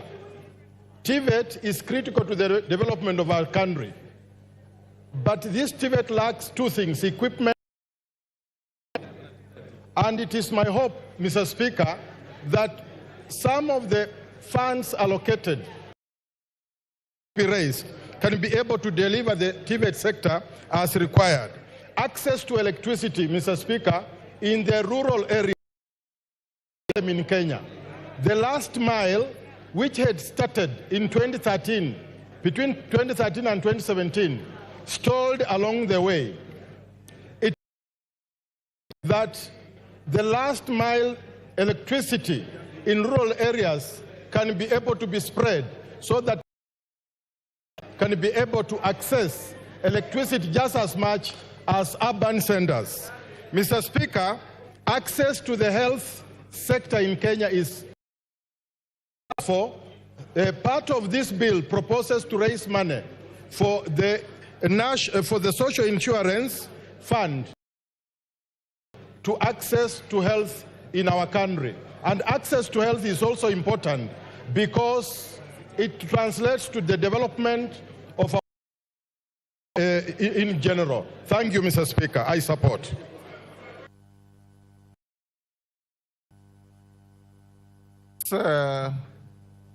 Chikati, you finished? Yes. What's your point? Sorry, I was consulting with the chairman. Speaker, Mr. Speaker, there's a serious level of misrepresentation in the documents that we are looking at. And we trust by which we are comparing the debate on is accurate, is honest, and is straightforward. It has transpired by the words of the chair who has signed the document that the document did not bear this RMLF. Now, Mr. Speaker, all of us have come here with good. We want to debate this thing in the best of faith as we can. we have even accepted that these issues, although they are going to come in future, in fact, we are anticipating debate, but we have accepted that the chair of the committee will do what is honorable, which will be to make these amendments at the committee stage. But if with this serious misrepresentation, if you work out the maths, billions as arising out of raising 9 shillings on RLMF. Now, do we still have good faith that we can a report which will end up in changing what people are saying out there? Or is it that we are debating this bill and when we come to the committee, we'll be faced with different things? Thank you. Mr. Speaker, please attend to that so that we can have a debate which is correct. I hear you. Mishimbogo. For the point, Kajwang, I hear you. Mishimbogo. Spika, Mheshimiwa Spika, kwanza niwapatie kongole wa Kenya kwa kusimama kidete na kuweka kilio cha haki katika mswada huu wa fedha. Na tunazungumzia ripoti na tunazungumzia pia huu mswada wenyewe. Na katika ripoti imezungumzia haswa ya kwamba wataweka kifungu 66 ongeza pesa ile ambayo itakuwa inatoka katika mafuta kutoka shilingi 18 mpaka shilingi 25. Na kwamba jambo hilo halitafanyika, na tukifika Committee of All House jambo hilo lisiweko, kwa sababu iwapo itaongezwa basi itakuwa ni bure, kwa sababu ukiongeza mafuta umeongeza uchukuzi, umeongeza mambo ya kutengeneza kila kitu, yale yote itakuwa ni bure. Jambo la pili, Mheshimiwa Spika, hata sisi kama Wakenya iwapo tunataka kukimu bajeti yetu, haiwezi moja tu ya kuweka ushuru kwa Wakenya ambao ni walalahoi na wamefuka ukutani. Lazima tubadilishe mbinu, lazima tuwe na mbinu mbadala ya kujenga viwanja na kutafuta njia ya kupata mapato ya taifa letu la Kenya kupitia rasilimali nyingi ambazo tunazo katika taifa la Kenya. Mheshimiwa Spika, haya mambo ya mazingira, kuongeza kodi ya mazingira, kwamba sodo na nepi kuwa zinapatikana kwa wingi hapa Kenya, lakini nikwambia hivi sasa kina mama ambao wanawakilisha kaunti wanasubiri sodo na wameambiwa ziko hiyo ni kumaanisha hatuna uwezo thabiti wa kuweza kuwa na sodo, na hivyo basi katika mambo ya hedhi itakuwa na matatizo iwapo tutakuwa tumeongeza jambo kama hili. Jambo la pili, mambo ya mafuta ya kutoka kwenye miti, Kiingereza tunasema edible oil. Kwa nini ipunguzwe kabisa, isiwekwe sufuri ushuru? Bidhaa inatumika na lahoi. Kwa hivyo jambo hili lazima tulitowe. Jambo jingine, nasikitika sana mambo haya ama kupeana mawaidha ya kuweka mambo ya ushuru ya mkate na mambo ya ushuru ya ile mifuko ya majani. Jamani, yule tutatoka tumwambie shetani ashindwe, kwa sababu sisi wa Kenya mkate twaupenda, twautumia sana na chai ndio kiamsha kinywa chetu. Nataka niseme hata ukiangalia katika huu mswada kuna mambo mengine ambayo yamejificha ambayo yanatuathiri sana, kama vile imezungumzia zile za kupika. Stovu zile za kupika ni stovu ambazo Wakenya wengi kununua meko za kutumia gesi, na hizo ukiangalia tunapigana na janga la ambiwa ile tunaita Kiingereza mosquito repellent, ama ile dawa ya kujipaka ili kusudi watu wasiumwe na mbu, imeongezwa ushuru. Order, Millie Odhiambo, what is the issue? Under standing order? Mr. Speaker, under standing order 1. No, it's Mr. not Speaker, available. I'll explain, Mr. Speaker. Standing If you give me, is not available to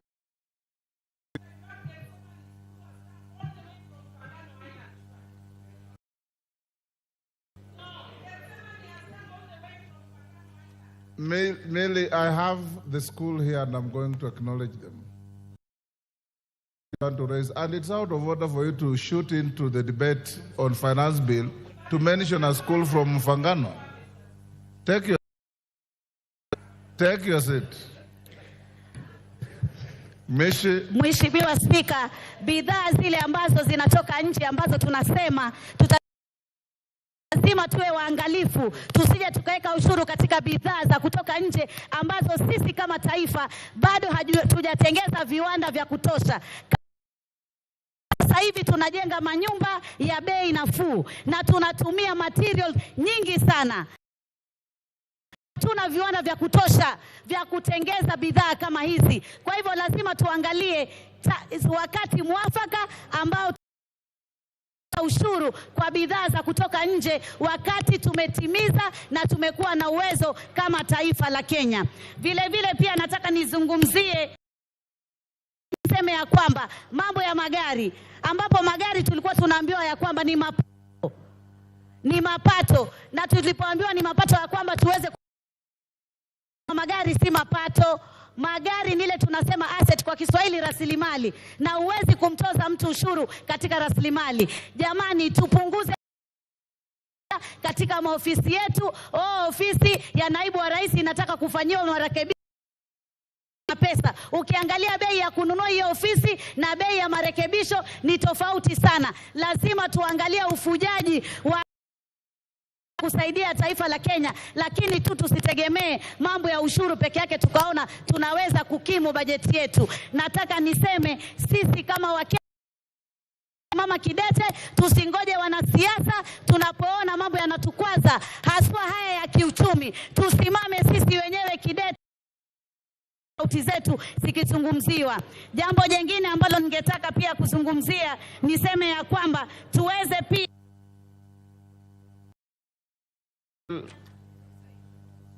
Honorable members, before I give the next member, I want to acknowledge in the public gallery Gethsemane from Suba North, Homa Bay. On behalf of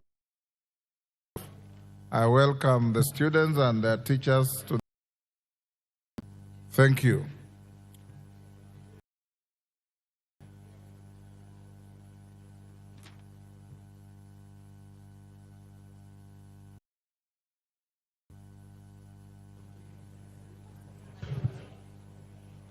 Thank you, Honorable Speaker.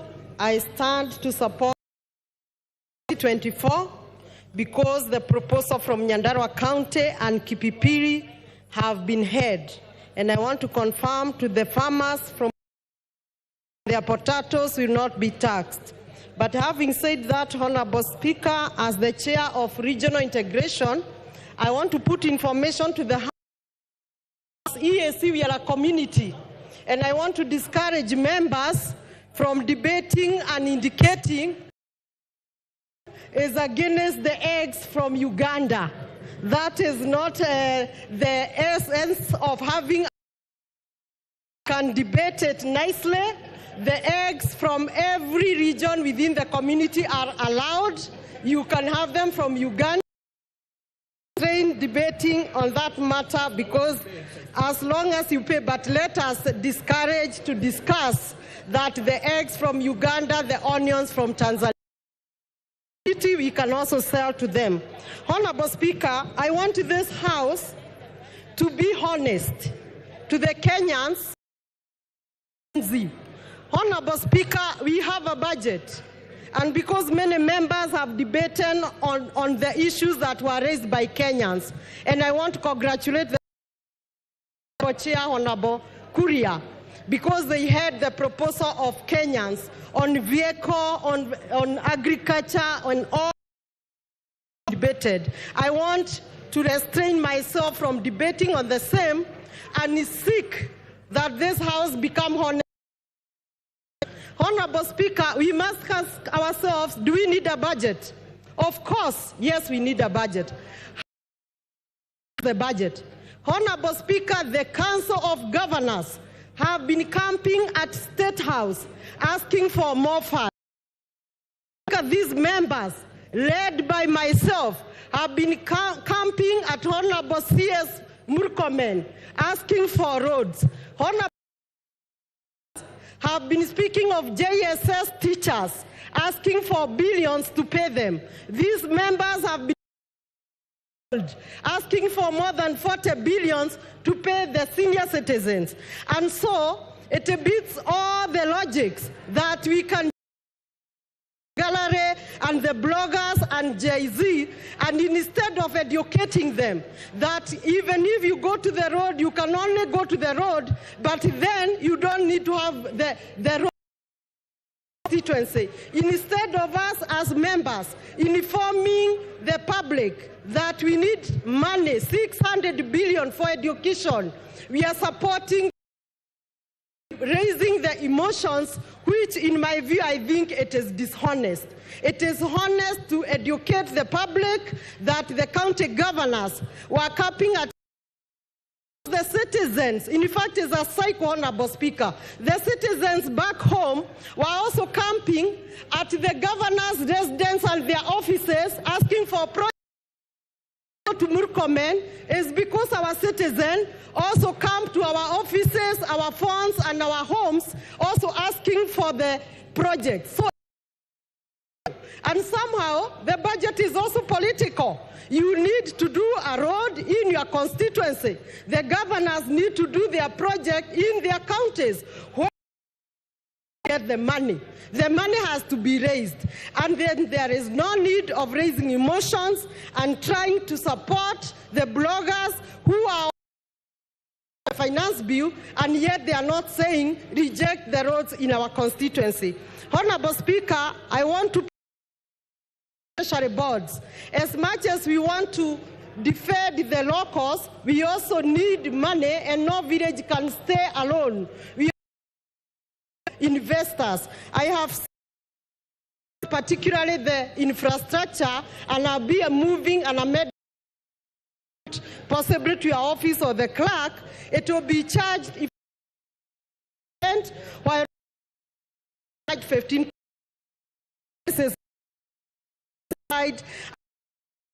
continue money boards. It is my hope that my amendment and those who support me will go through. Honorable Speaker, without so much, I just want to insist we need a budget and a budget. Thank you, Muya. Honorable members, I want to repeat what I order. Those who intend to file amendments, remember we said tomorrow, you must have filed your amendments. Beyond that, they will be rejected. Okay? Babo Wino.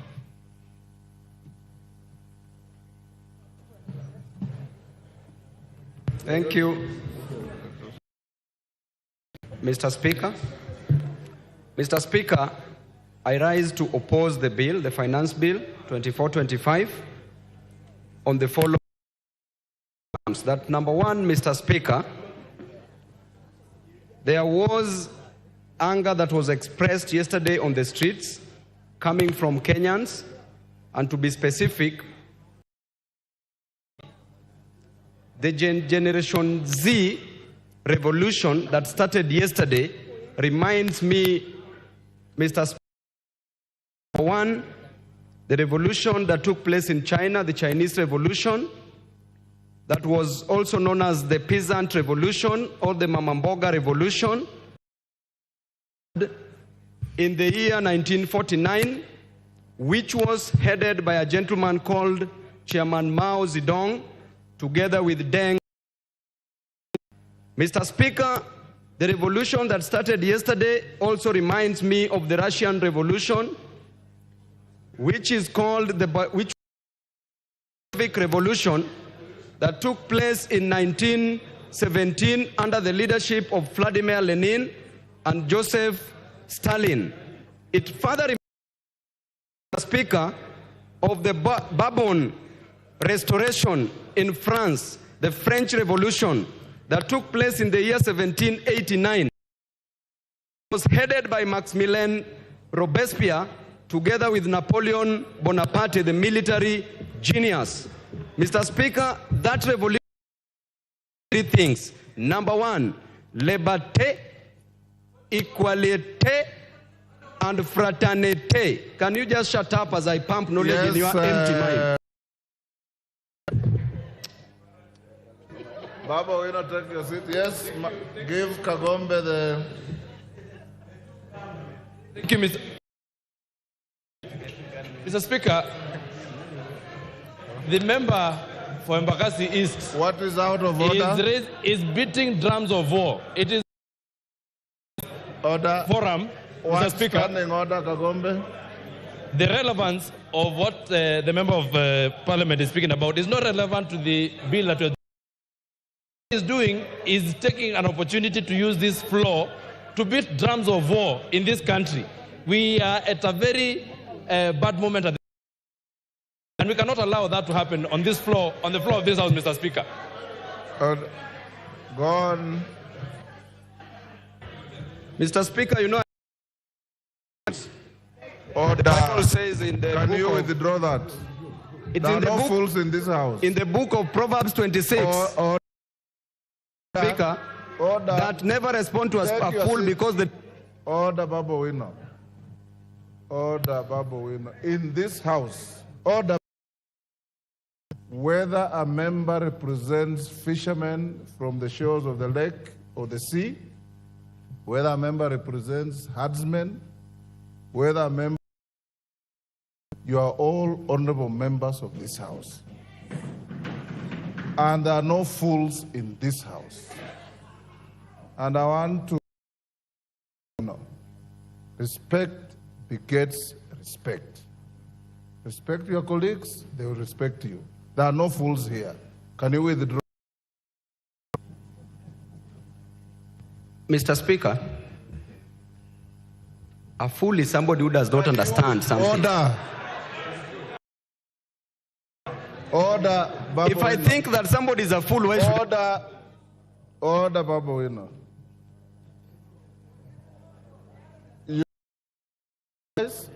Or I truncate the mic and give the floor to somebody else. Give him the mic.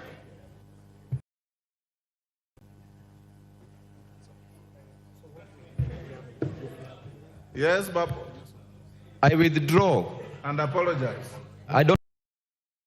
Withdraw and apologize. You can give the mic to somebody else, Mr. Speaker. Okay. And I don't withdraw. Okay, truncate the mic. Chunga. Yes, Chonga. Give the mic to Chonga. Mr. Speaker, you made a statement before the House went for lunch that people should not cards from the sockets. Mr. Speaker, they didn't. I went there, Mr. Speaker, before. When I came here, I was told I'm still number 7. Right now, the number of members who have contributed are more than 30, Mr. Speaker. So I wanted to know whether indeed, or maybe you have changed the rules so that those who may not have a chance to speak can do something else. Chonga, utaongea, hakuna shida. Honorable members, as you debate this, I want to repeat this. You know, there are people with various levels of education, various levels of wealth, and many other things. Humility, respect costs nothing. The fact that somebody has said something you don't like doesn't make him a fool. The fact that agree with doesn't make him a fool. Enda soma kitabu kiliandikwa na Mwalimu Nyerere akifafanua tofauti ya na mjinga na utaelewa. Endelea, Bwana Mutunga. Thank you, Honourable Speaker, for the opportunity to also add my voice to this debate. Honourable Speaker, I stand to support the adoption of the Once the amendments to the finance bill. Honourable Speaker, Kenyans have spoken and Kenyans have been heard. We say that Kenyans are not heard, but this time around, Honourable Speaker, Kenyans have been heard and they have significantly changed the content. The importance of the finance bill is that it gives the government the ability and the force and the mandate to support development of the government itself. This is done by this House because we are mandated by the Constitution under Article 114 to impose the different rates and taxes that different individuals and institutions do pay. Honourable Speaker, many to revenue generation by governments. Government can get money from international trade, which we are not doing a lot. International trade does not a lot more of exportation so that we may be able to earn foreign exchange and even make money as a government through taxes. Strengthening of the shilling is another one, but I want to dwell a lot more on the corporate and individual taxes. Honestly, this is the main source of income for this country, and therefore for us to be able to even engage in manufacturing, able to diversify the sources of revenue for our economy, we must be able to get money to invest. And the only way we can get this money is through taxation. The imposition of taxes sometimes will help us in various ways. Let me look specifically at the import substitution. Honourable Speaker, say for the imposition of the taxes also increases the possibilities for employment. We have very many Kenyans out there who are not employed, and we need to have them employed by creating possibilities for them. There are a report which basically vary the taxes. For instance, excise duty on potatoes, onions, and table eggs. I would like to dwell on this for 1 minute, Honourable Speaker. Because we make sure that our farmers do not produce. When we import onions, we export labor for our farmers. We bar them from producing. When we import eggs, we make sure that our poultry farmers do not have market or they cannot sell competitively. So, Honourable Speaker, taxation on position of import duty is important.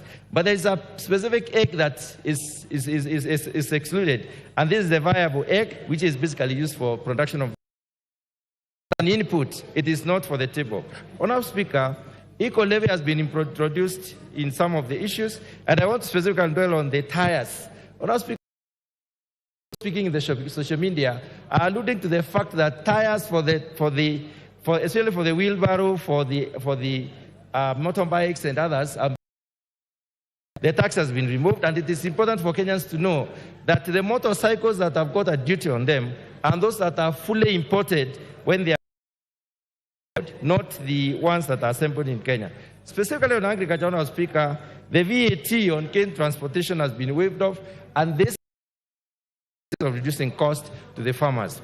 Let me talk about the issue of alcoholic beverages. Honourable Speaker, the movement from levying alcohol, specifically going to the alcohol content, is important because it will bar our young people from engaging in very concentrated alcoholic substances.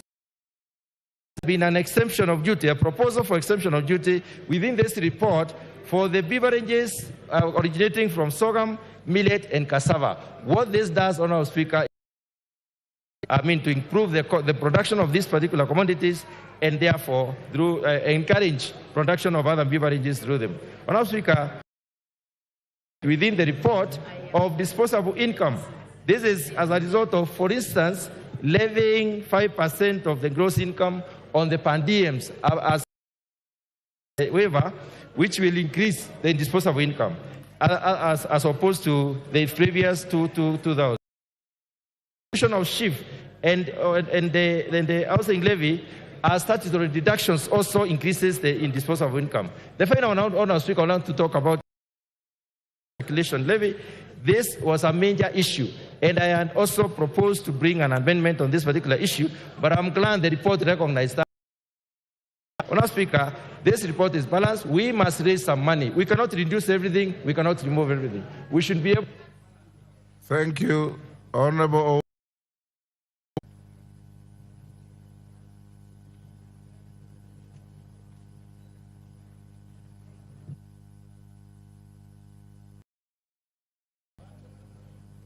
Thank you, Honorable Speaker. It has been a long wait, but it's worth it for the people of Funyula and the people of Samia.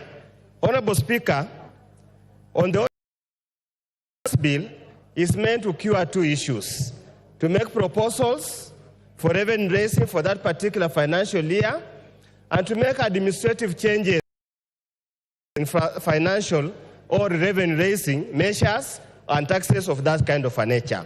Honorable Speaker, as I stand here today, the Kenyans all over the country who have been very unequivocal that they reject this particular bill, reject it emphatically, and they have got very valid reasons to reject it, Honorable Speaker. I'm here to represent the people of Funyula because there's an established principle presentation. So, Honorable Speaker, I'm here on behalf of the people, and I state what the people of Kenya have told me.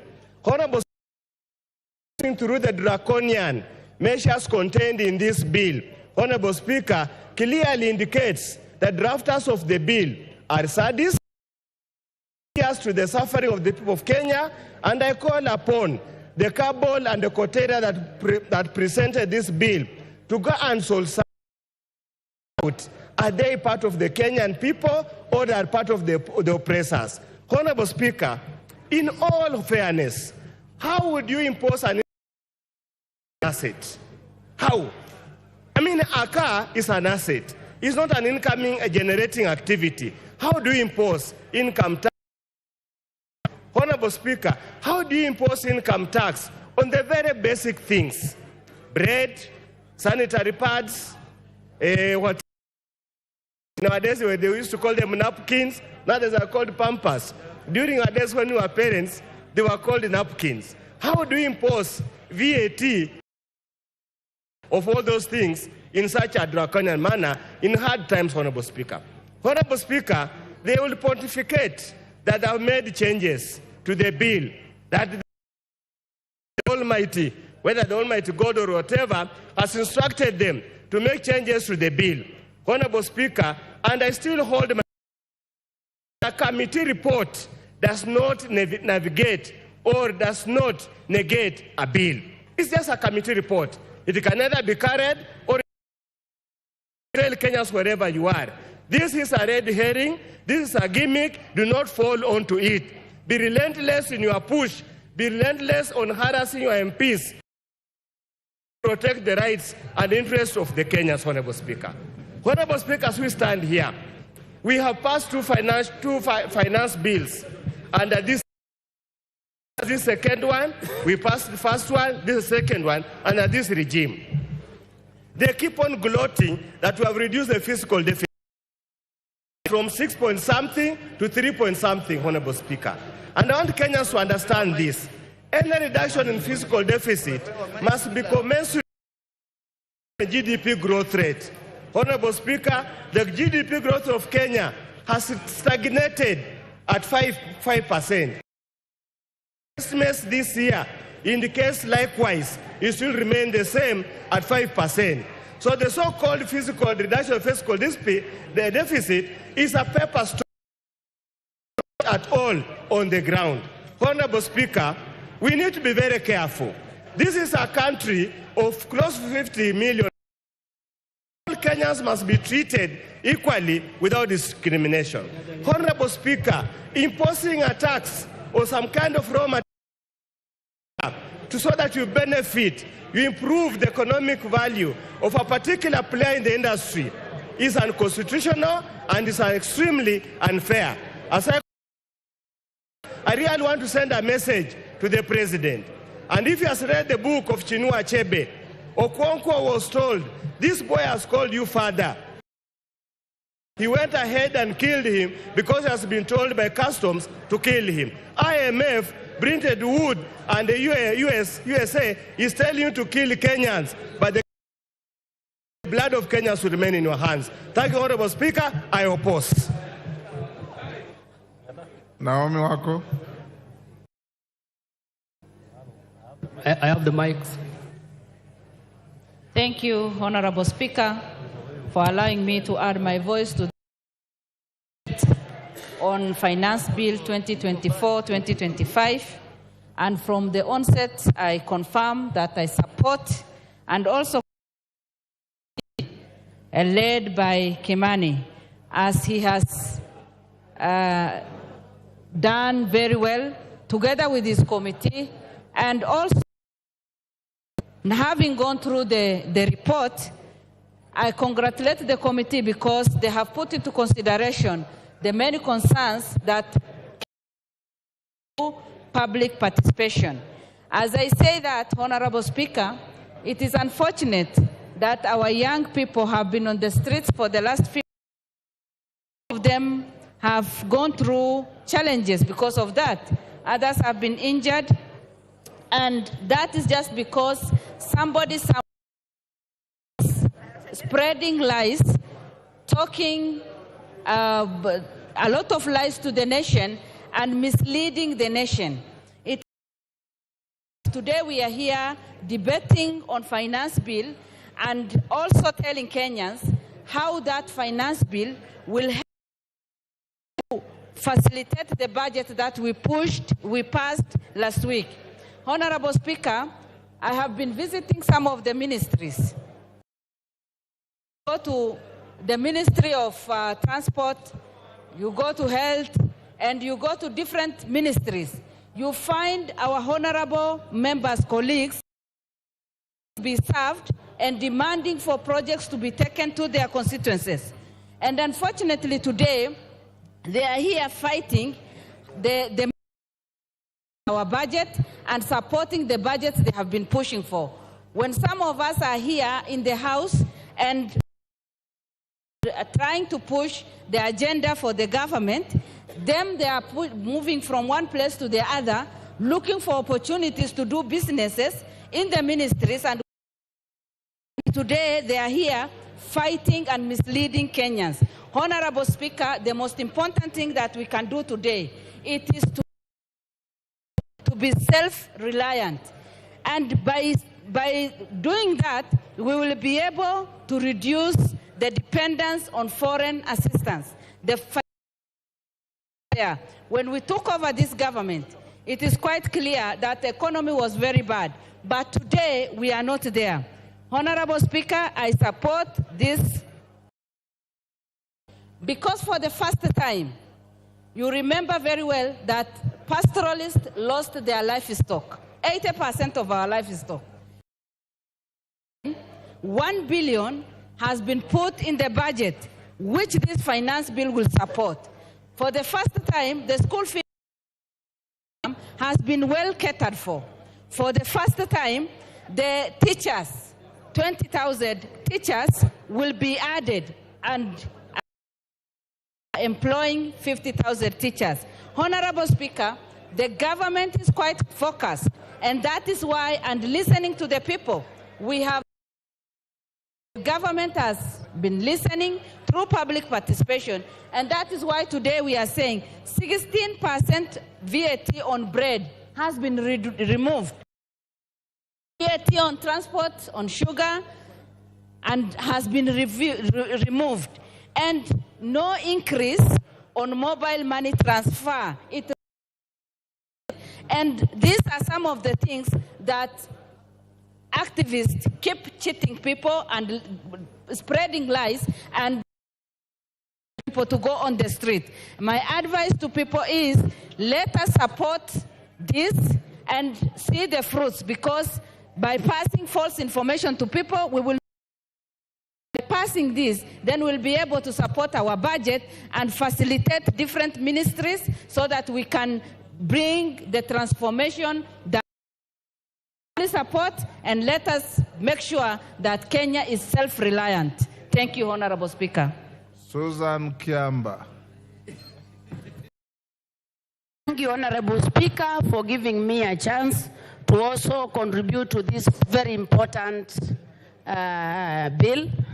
First, and I think it's prudent for Kenya to compare itself with our neighbors in terms of the tax rate. But I think that as we compare ourselves with other peoples in the region who are taxing their people much more than us, we context where our Kenyans are.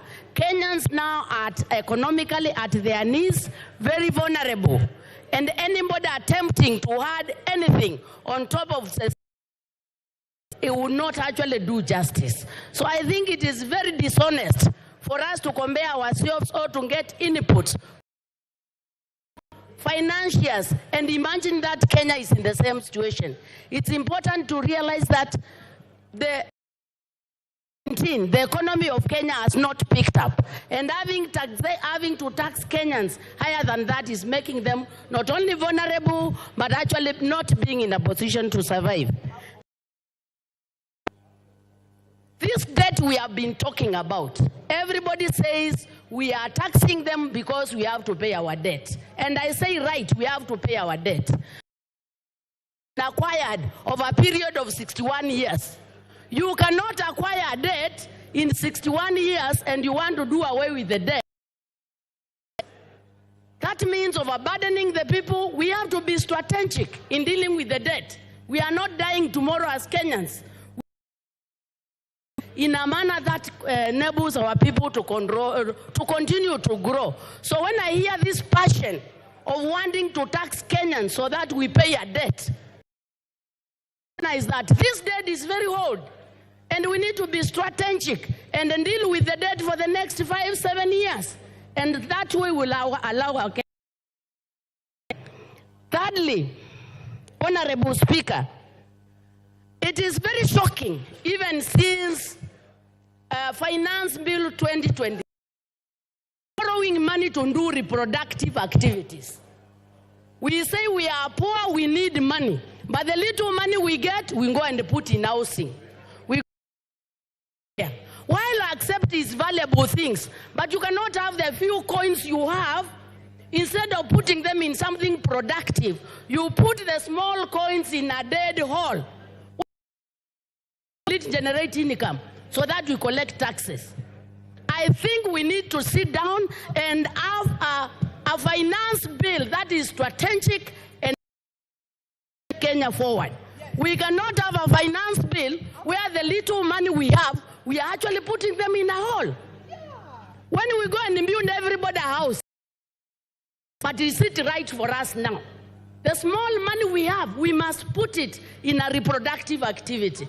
And I do not see anything like that in this finance bill. I think when we did Finance Bill 2023, Kenyans had very many problems. 23, we have not even seen the fruits. People are still in burden. They are still overburdened. We've never seen the fruits. Prudent. I think it is prudent to wait for the interventions we did, to wait and see where we are getting, so that the finance bills are progressive, building from each other. We should not just be very passionate of collecting taxes without enabling. Let's look like some of the investment. One of the very strategic projects in Finance Bill 2023 was the Hustler Fund. Getting money, putting in horse, and then you ask Kenyans to give more money. From where? You cannot milk a cow that is eating nothing. We need the Kenyan citizen to be fed with something to promote milk. How do you milk a dead cow? The Kenyan citizen is dead. We need interventions that enable the. So I think it doesn't make any sense to think of taxing the Kenyan when they are actually a dead cow. Order, Kiamba, there's a point Honorable of order. Speaker. A point of order. Yes, Wanjiku Muya. What is your point of order and what standing order? Honorable Speaker, I'm standing on point of order number 91.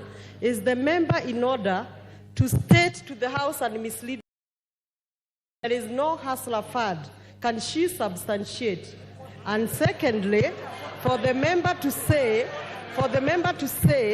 that she is even earning the salary herself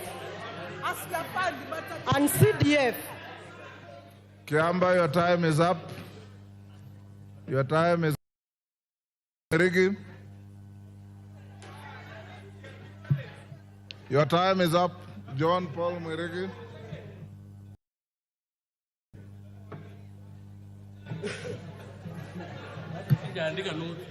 Check. Okay, thank you very much, Madam Speaker. Madam Speaker, I rise also to on this bill, Madam Speaker.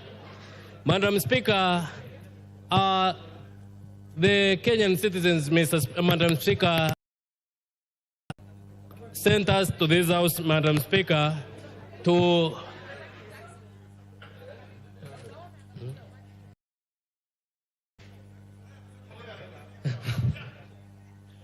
thank you very much, Madam Speaker. And Madam Speaker, I rise to contribute on this bill. Speaker, this bill has come on the at the right time, Madam Speaker. I remember 2 weeks ago, Madam Speaker, when we were passing the budget, Madam Speaker, and this finance bill, Madam Speaker, is targeting the budget which we passed in this house, Madam Speaker. Madam Speaker, the Kenyans have been fed with there are some taxes which have been introduced, Madam Speaker, which will harm them, Madam Speaker. But I rise to inform tax which they are being informed that for the brand, Madam Speaker, the vehicle tax, Madam Speaker, the M-Pesa, Madam Speaker. Yesterday, Madam Speaker, we stood and said that the Kenyans have sent us, Madam Speaker.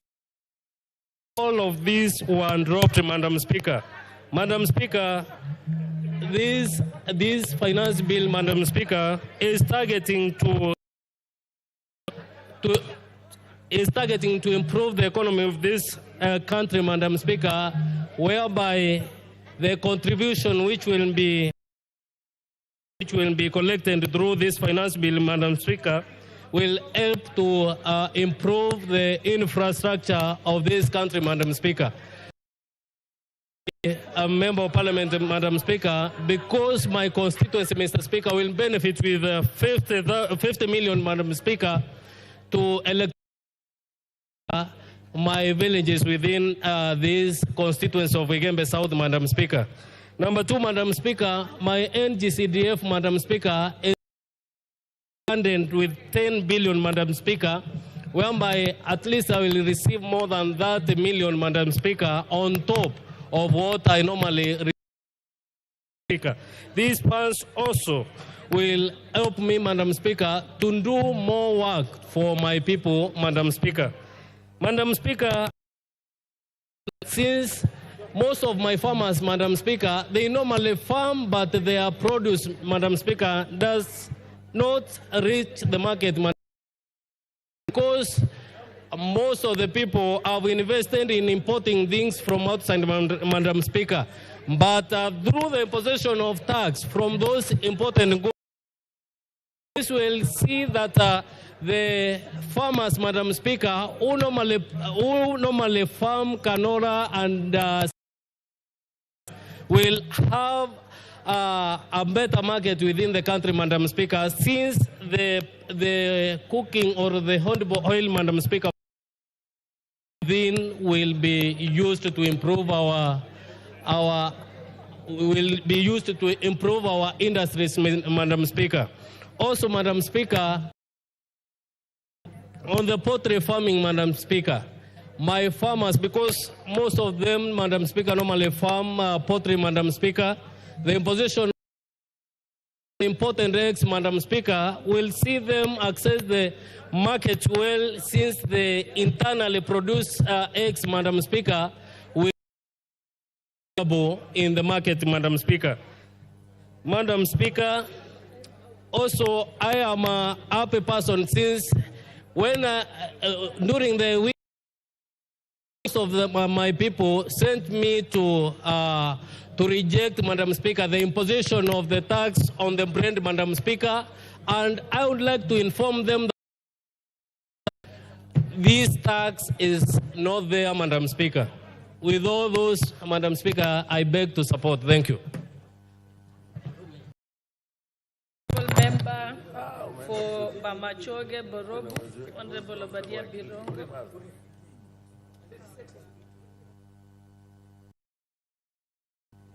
Thank you, Madam Speaker, for affording me the opportunity to address this House.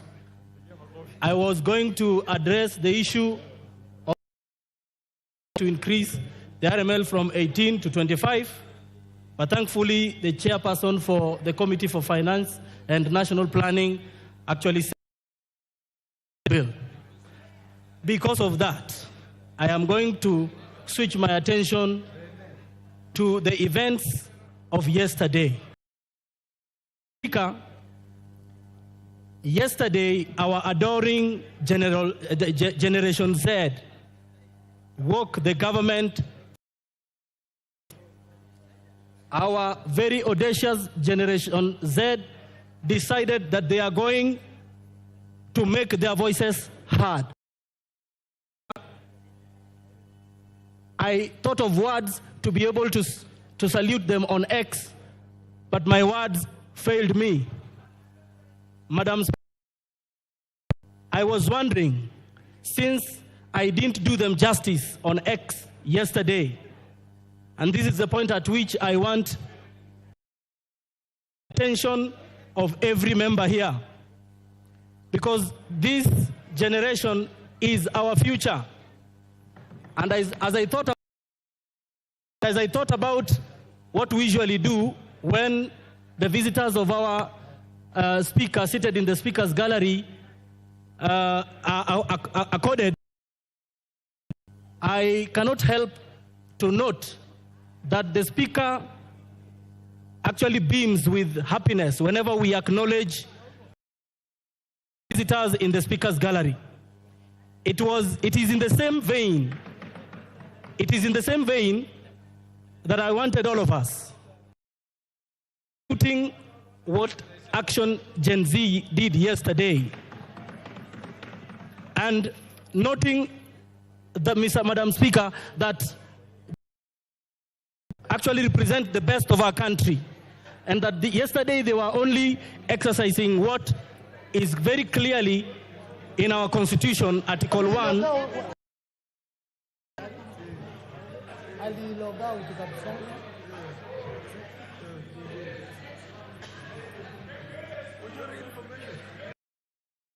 Yes, you may proceed, because I hear it's your maiden speech. So. Now, thank you so much. And so in action yesterday, I wanted to ask all of us to stamp our feet in recognition of what they did yesterday, because it was all constitutional. Thank you, Madam Speaker. I thank you. The Honorable Member Nguri.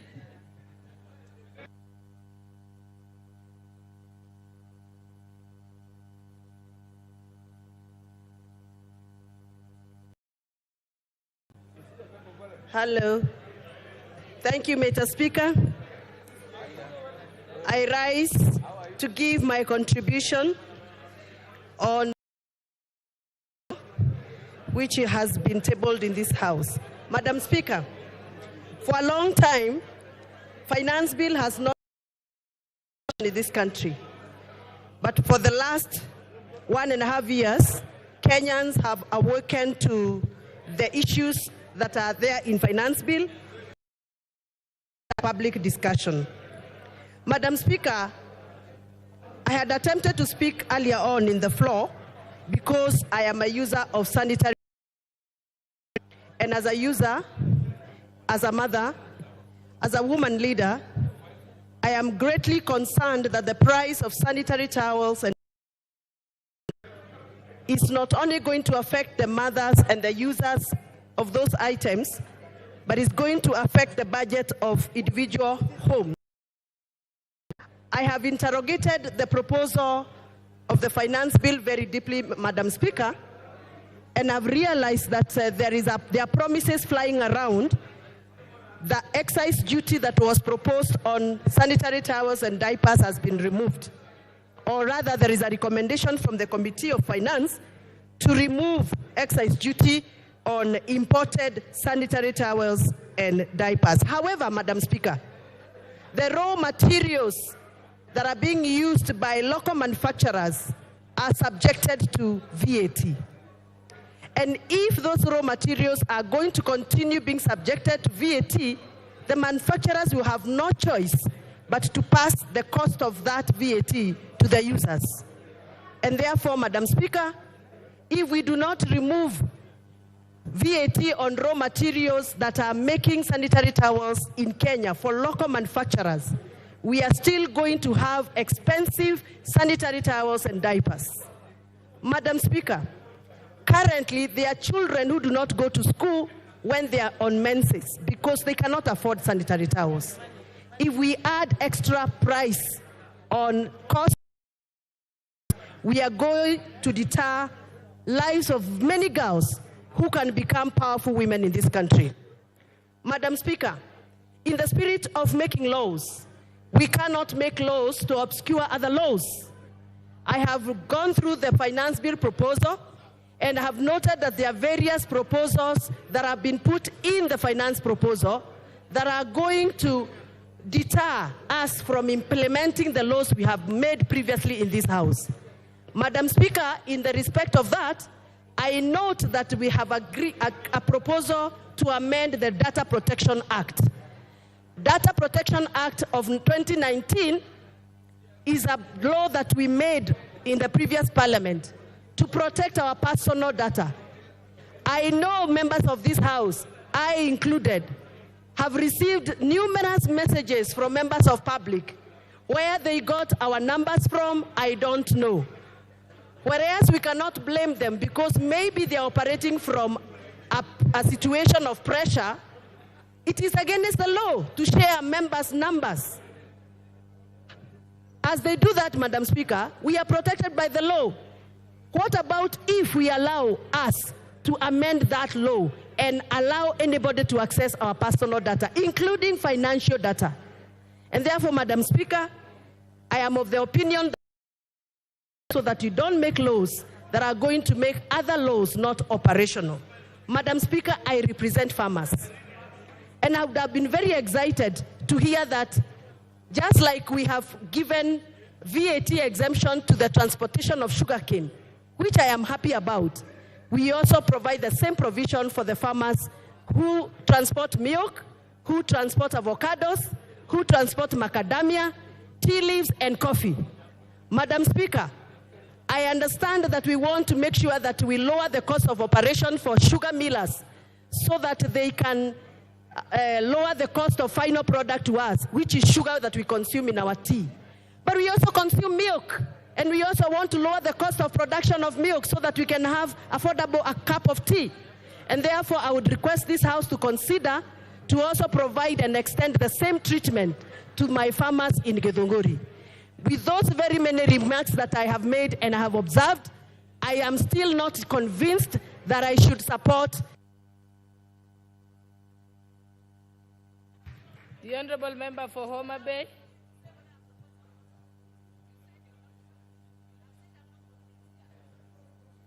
The Honourable Member for Homa Bay.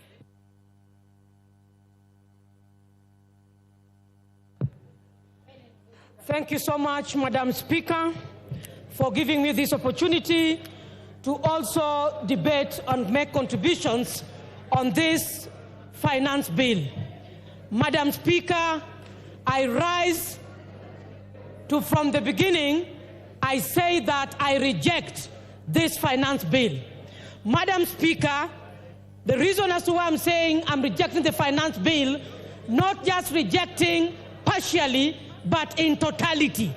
Because, Madam Speaker, this is a finance bill that from the onset, there is always increased taxation, item by item, detail by detail, up to the end. I want to say, Madam Speaker, because I recognize that we were advised by the Honorable Speaker Wetangula that our our contributions based on linkages, based on our opinions, based on the budget, and based on the finance bill that is current. Speaker, I want to say that as Kenyans, first and foremost, we were disappointed with the presentation that was given by the PS Treasury. Madam Speaker, I want to say that Kenyans keenly listened to how revenue was going to be generated to fix what is proposed in the budget. That Kenyans were left shocked because what was proposed, one of the things was we raised revenue because we want to sort out our pensions. Speaker, it is on the floor of this House that we were told that we have to wait for consolidation of the pending bills in this country by October. I reject even the reason as to why we are increasing the taxes so that we can foot our pending bills. Madam Speaker, I want this House, the leaders must rise up and support. And I want to ride on the presentation by MP Honorable Sylvia, who said that personally understand what a finance bill is. I want to say that even yesterday we know that our colleagues were invited at State House. I thought they were going to make contributions, Madam Speaker, and give contribution as to why they think they are under siege in the respective constituencies where they come from. To register in this House that we share as colleagues, but the kind of issues that we are saying that we are relying, there's me of this other side of the opposition, is relying. Why did they choose to act, Madam Speaker, on the social media by telling us along the corridors that all the things you were arguing about, Madam Speaker, that was bread issue. Madam Speaker, the taxation of the motorcycle, which means they are also conflicting and contradicting what. Why did they also choose to act on the issues of social media? Why did they choose to respond to the Fourth Estate? Madam Speaker, public participation needs to be redefined in this House. Yesterday, when we watched over the television, Madam Speaker, I saw a desperate I saw a desperate Honorable Whip Osoro, when he was very desperate of trying to convince Kenyans and deeply thinking on bread has been dropped, on how taxation of motorcycles have been dropped. I saw a desperate and so much a person who is under pressure. Say that we must stand firm on the floor of this House and rise beyond numbers. Issues of numbers does not arise when we are talking about finance bill. Madam Speaker, that Finance Bill 2023 can equally be applicable on this budget that we want to appropriate. Madam Speaker, I want to see progression on how we generate our taxes. Madam Speaker, private sectors, I wish you gave me 1 more minute, Madam Speaker. Madam Speaker, kindly I'm requesting for 1 minute, Madam Speaker. Thank you so much. Being a woman speaker, you know very well the problems we have. I've transferred. Private sectors are key. If they migrate from this country, we must take care of their interests. When we talk about zero rating, we go to standard rating. We are talking final sufferers are consumers. President Yoweri Museveni said that Kenyans must learn to produce and manufacture their raw materials. In finance bill.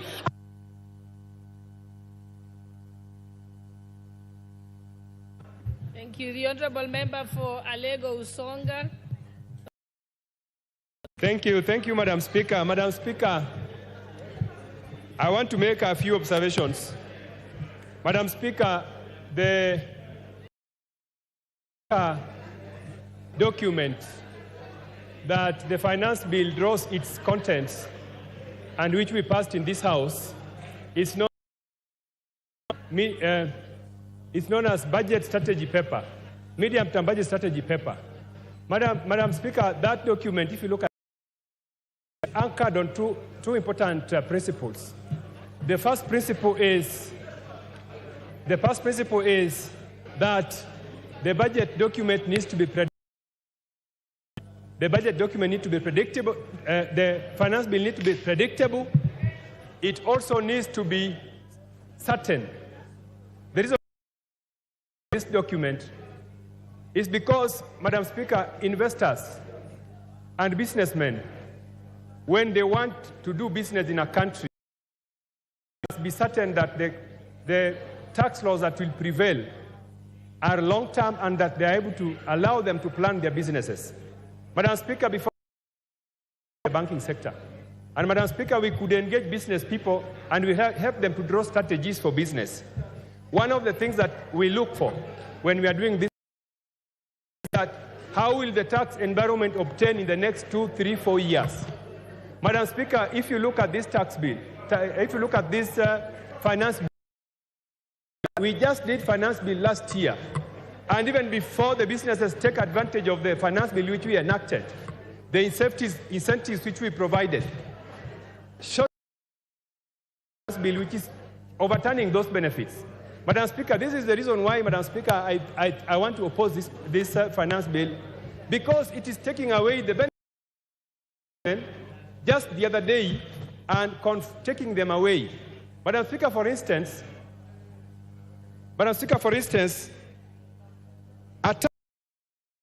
a declaration fee. In the last finance bill, we had lowered this tax because we realized that there are so many companies need, our industries need, which we must import. Now, in this finance bill, that tax 1%. Honorable Speaker, this is going to hurt the manufacturing sector. I have heard many members claim that this finance bill is good for manufacturing because the raw materials which we are going to rely on to produce, and this country does not produce a lot of raw materials, we are going to import them at a high fee. Honorable Speaker, there are some taxes that have been introduced, such as VAT on financial services. Honorable Speaker, only 14% of Kenyans. In most African countries and developed countries, you find that about 50% of citizens are enjoying banking services. Now, if we introduce 16% on financial services, Honorable Speaker, you are telling many Kenyans not to enjoy banking services. This is going to be a serious drawback in our campaign to have many Kenyans get banked. Honorable Speaker, this also applies to the new tax which we are introducing on mobile money transfer. Honorable Speaker, there's a tendency for this House to continue transfer services. Last year, the excise tax on money transfer services was 15%. We are trying to raise it to 20%. That just sending money is not really production. So if we continue to tax people because they are using money, mobile transfer services, it is. Speaker, as I conclude, one of the reasons why we do not meet our tax targets is because of taxpayer morale. Honorable Speaker, the reason why somebody will willingly pay tax is because if their morale is boosted. This bill does not boost. I foresee a situation where taxpayers will refuse to pay their taxes. And this is happening, Honorable Speaker. If you go to KRA, the officers in KRA are mere because taxpayers are refusing to pay tax. They rather keep the tax, and when officers of KRA go, they bribe them. So, Honorable Speaker, we need to have a tax regime, taxpayers to have morale so that they can willingly pay tax. Otherwise, Honorable Speaker, I oppose. Thank you. Thank you, Honorable Atandi. Mary Mase. If you have spoken, please log out. Oundo, you have spoken, you are still on the screen. Otienda Mola has spoken, is still on the screen. Members from appearing on the screen. You've logged out now, thank you. Mary Mase. Thank you, Honorable Speaker. I've been queuing that I'm here. Honorable Speaker, from the onset, I want to appreciate the chairman of the Finance Committee, Kimani Kuria, and his entire team. Job. The manner in which you have handled the making of the finance bill is indeed commendable. Speaker, Article 221 of the Constitution and Section 39(2) of the Public Finance Management Act 412 and the Standing Order 235, subsection 5, provided for the execution estimates of revenue and expenditure, and underline revenue. Honorable Speaker, this process is not complete the passage of the appropriations bill. And the passage of the appropriations bill is not possible without the execution of the finance bill. Honorable Speaker, it's against that backdrop that we are discussing the finance bill, which speaks to the revenue rate, without which we shall have no budget. What we adopted are just estimates. So, Honorable Speaker, I want to commend the Finance Committee because they followed the due process. Once the proposals on the finance were submitted to this House and committed to the Finance Committee, they had to subject the finance bill proposal from National Treasury to public participation. To hear colleagues allege that why has government now decided to bring amendments this late, or to demystify the notion that the Finance Committee were pressurized. Honorable Speaker, the Finance Committee to listen to Kenyans, get the views of the Kenyans before recommending amendments to the finance bill. Honorable Speaker, we are here as representatives. We are the watchdog. We are the ones to oversight the executive. That is why when the executive proposes anything, there is a committee that does the scrutiny, the review, they have to discuss, they have to do public participation, then make recommendations to amend and bring to this House for all of us to adopt. They do that on our behalf. So, Honorable Speaker, I know it's been a difficult time for Kuria and his team, but the entire House. We have received threats, blackmail, social media, reject the bill, reject the bill. And I want to ask one question here, Honorable Speaker. Allow me use an analogy of a bag of potatoes. If you have a bag of potatoes and there are 10 or 15 rotten potatoes in that bag, are you going to throw away the whole bag of rotten ones? Or you are going to remove the 15 rotten ones and throw them away and carry the rest of the bag to the kitchen and prepare a delicious meal? Honorable, I am here to represent the people of Teso South. They have given me the mandate to represent them. They have needs. The bill as amended, the committee has removed 2.5 tax on motor vehicles. The committee has removed 16% on edible. The committee has removed some of the most contentious proposals that Kenyans did not agree with. They move, and we will be passing them during the time. Hold on, Irene Mayaka, what is the problem? Thank you, Honorable Speaker. That I've just noted from my senior, who I respect a lot, and other members, we are not talking about the bill as amended. The bill has not yet been amended. It is the report amendments to the bill. So we need to be very clear on that particular fact so that we do not mislead Kenyans. She's actually not out of order because I heard her say the committee has proposed. But what did she say? No, no order. Yeah. If that's what you said, Mary, you're out of order. But there's a proposal from the committee to amend the bill. So you have two documents. The bill as is. The committee report proposals, including those amendments. So if you want to talk about changes in the bill, talk of proposals, because we have. Honorable Speaker, I mean proposed amendments that the committee has recommended as per this report. And Honorable Speaker, allow me point one. Yes, thank you, Honorable Speaker. Honorable Speaker, I'm saying that the committee has made proposed amendments to the finance bill. Finally, I want to agree with Kenyans. There were proposals that were contagious that we must deal away with. So I will support with the proposed amendments.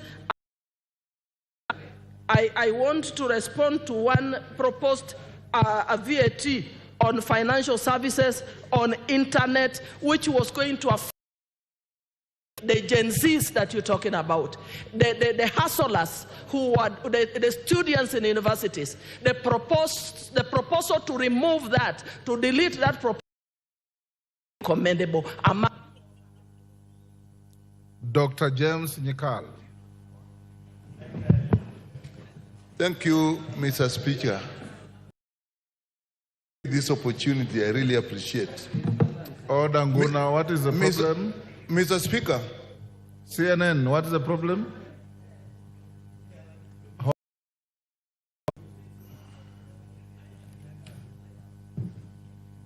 Yes, CNN.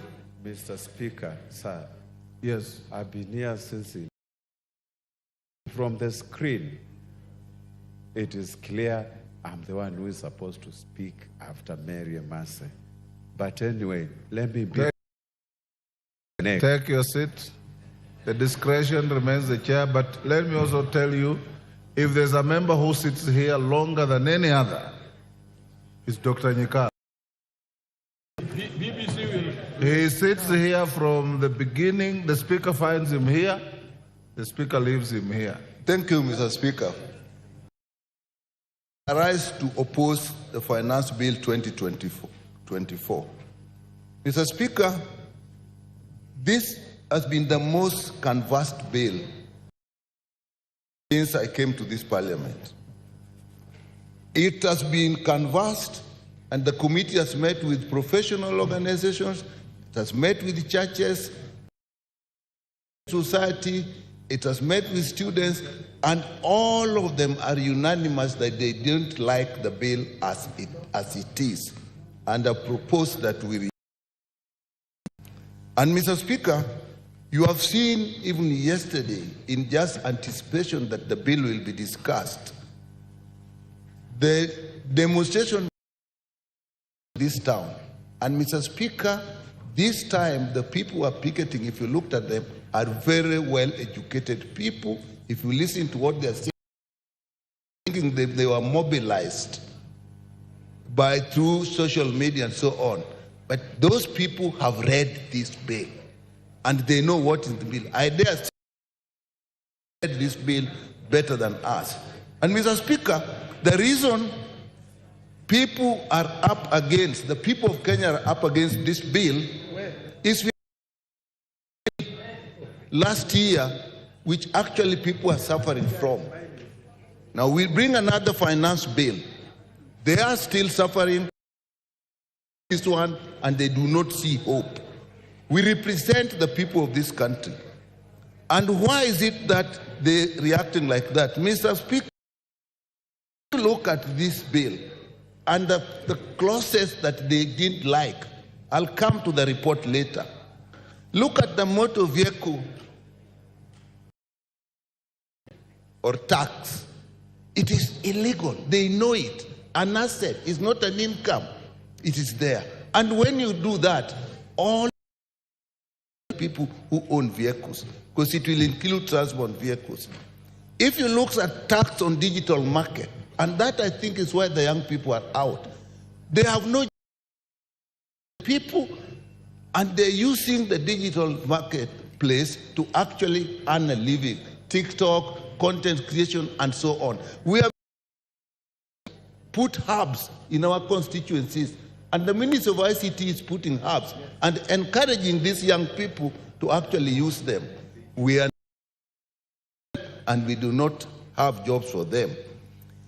If you look at the VAT on bread, it's never been heard of. Who are we affecting? The ordinary person. Bread is a staple food. Mr. Speaker, if you look at VAT on vegetable oil, where we had a big problem with the price of oil. Again, we are now putting tax back when the prices are just starting to come down. If you put money on mobile phones, everybody uses a mobile phone, even children who are going to school. Mr. Speaker. So people feel that the government, as we have now, is against the people. And that is why we are having this problem. Look at the clause 45 and 48. What is it touching? Diapers, pads, tires of motor vehicles, bicycles, motorbikes, and so on. Again, touching the ordinary people. I know that the 150 that we put now, we are saying it is basically just going to be that where it is used. So people have rioted because they don't like this thing. If you look at the fuel levy, which was not even in there, has been brought in. We are proposing about 7 shillings on top of what is happening now. You do that, everybody. The housing levy, we amend the bill that was actually assuring the people who have contributed the money to actually make everybody. The people feel we don't like this levy, we thought we'd get the houses, now everybody. Jos Lelemengit.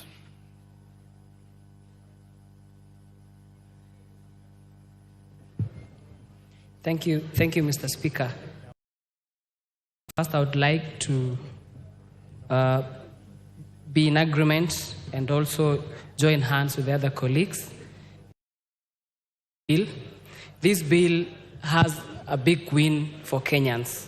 Generally, it seeks additional revenue to alleviate poverty and to deliver public services like roads, electricity, on health. These are improve on and better lives of people, Mr. Speaker. Additionally, Mr. Speaker, this bill seeks to increase the disposable incomes for millions of employed. And I want to say this, Mr. Speaker. This bill, the deductions of NHIF on housing, on gross salaries, and note the pay is done after the deductions on NHIF and also the deductions on house levy. For example, I've done calculations, any salaried Kenyan earning 50,000 shillings. Right now, his net pay is around 49. But with this new finance bill, Mr. Speaker, the same Kenyan who is earning a gross salary of 50,000 shillings is going home with around 42,000. It's an additional almost 3,000 shillings, Mr. Speaker. And this is for all the salaried employees in Kenya. So I want to be in agreement with the chair and the proposal of the finance bill that this finance bill is putting more money in the pockets of employed Kenyans. That is about Kenyans who are employed both in government and the private sector, Mr. Speaker. Secondly, Mr. Speaker, I want in the common principles of school commerce, and I want to mention this for Honorable Babu Owino and Selassie and Honorable Junet, because they think alike. An opposition states that you have to put tax levies on importation so that we can give room to the local industries. Economic growth. Yes, Honorable Selassie, what's the problem? Yes, sir. Take your seat. Give Selassie the mic.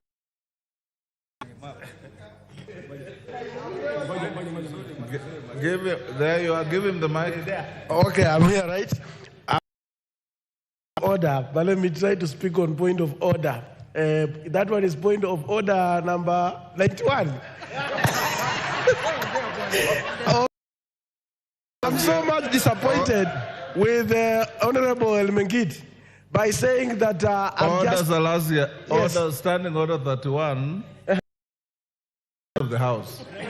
91, yes. So it can't be the one on which you are standing. Yes, Mr. Speaker, I'm standing. Yes. Order number 91, yes.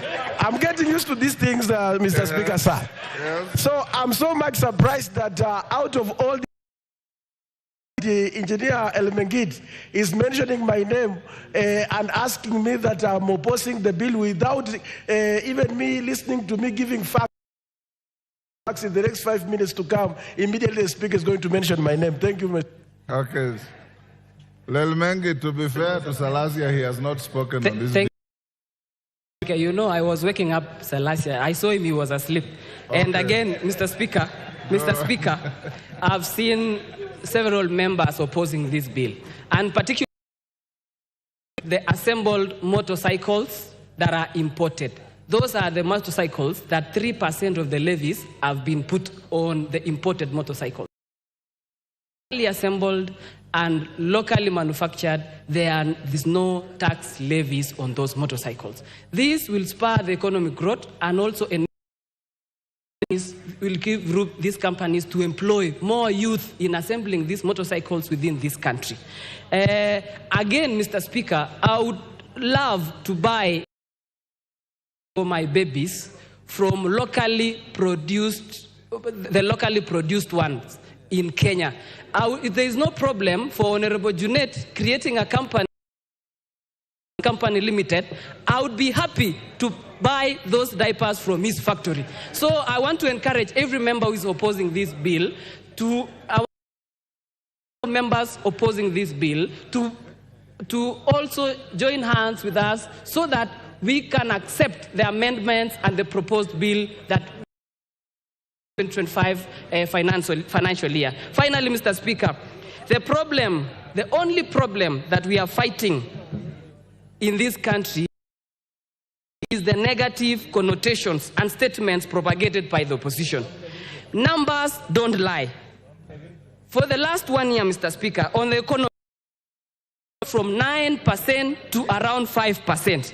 The dollar, Mr. Speaker, in relation to Kenyan shilling, has dropped from 165 shillings to 30 up there about. Farmers are happy, Mr. Speaker, for the subsidized fertilizer. And finally, Mr. Speaker, the teachers who are years will get a chance to be employed permanent and pensionable, which is a big win for our institutions back home, the high schools, the day schools that don't.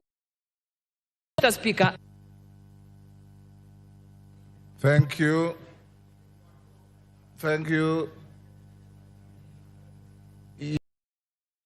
There's nobody on the floor. Umulher.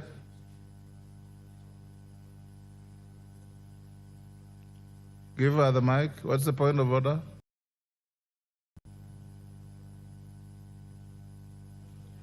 Mr. Speaker, I wanted to interject him, but he's not on the floor. He's not on the floor, so it is spent. I give the floor to Elachi.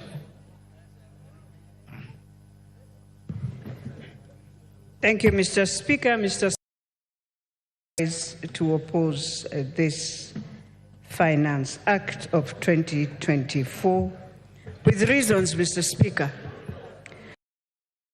Speaker, when government came into place, Mr. Speaker, we started by removing subsidies and saying that this will assist Kenyans now as a country. Mr. Speaker, we came in, we decided to ensure that the first finance bill, we had so many issues with the finance bill, Mr. Speaker, will be a finance bill that brings Kenyans together. And today, what the government has done to us, they decided to put Kenya again into crossroads, to make us fight for nothing. And then after that, then you come and now start saying we shall be having. This is something we would have just thought from the beginning, Mr. Speaker, that we don't need a country to go on to a cry and then now come again is an incentive that now we are giving. Mr. Speaker, when you look at the report comes in, and this is a finance bill. This is what they did to Ghana. Mr. Speaker, you remember very well when Kibaki came into government, minister, but he decided to be a liberal economist. He decided to look east. It is so sad that while my president thinks road in this country, that he will do any infrastructure in this country with IMF on his neck, this will not happen on this term. He will be there to do the deficits of what they are telling him, but in terms of building Kenya, we shall see the worst that we have never seen. The bill then comes in and tells us, you want to restore policy on debt, sustainability, whatever. But then you forget that you are the same. You need everything on items. Fine, you have said you have reduced it for Mama Mboga, I don't know for who. But you are forgetting the same do business beyond 2 million is the same person you have just returned into the challenges we are saying. Try to build an economic base for this thing we are calling that there is economic growth. Then you come and tell me you have now reduced to the who are the deaf kids and the who's and who's. One person monopolizing this country, that he's the only one who can do cement, he's the only one, yet you want to say, today we cannot bring back Portland, today we cannot do this. It is wrong. We are one who does pasta in this country. So when you say now you are increasing because people are exporting in spaghettis, we only have one local manufacturer who does pasta, who decides at every given time how he raises his prices. With those people, tell us the numbers of manufacturers we have, Order. So that Kenyans can know, Order, Mr. Speaker. Yes, Nyakundi, what's your point of order? Give him the mic. Thank you, Mr. Speaker. I'm standing on point of order number 91. Is it in order for the honorable member? The president is dictated by IMF on the finance bill. Why of his own? It is this house that dictates the finance bill and the orders that we make. Thank you, Mr. Speaker. Mind, we would have gone to the president after we have finished this. So, Mr. Speaker, what we are saying that it is time as Kenyans, we want to take back our power from the World Bank, from IMF, and we are begging so hard that the president must go back and look at the East so that we can finish our roads. You went to the US, you told us you are bringing a road that is... Order, Elachi. The World Bank does not vote in this house. It is you who will vote in this house. Mr. Speaker. Yes, Rindikiri. Understanding order 91, I expect somebody I respect very much to bring in point of. Mr. Speaker, we are not debating the performance and activities of the president. We are discussing the matters of finance bill, and I expect her as such to react. This is where we are losing it, because there are some who are praying for the gallery. We better stop this kind of approach to this finance bill. Thank you, Mr. Speaker. The World Bank has no vote in this house. It's you who will vote. So remain relevant. Mr. Speaker, while I say, and what I say, is that when you look at all the policies that has eaten the countries of Ghana, These are the same policies that they went through when they were handling the IMF. So, Mr. Speaker, it's not about voting, but it's ourselves. What track have we taken ourselves in? I beg not to support. Thank you. Kate.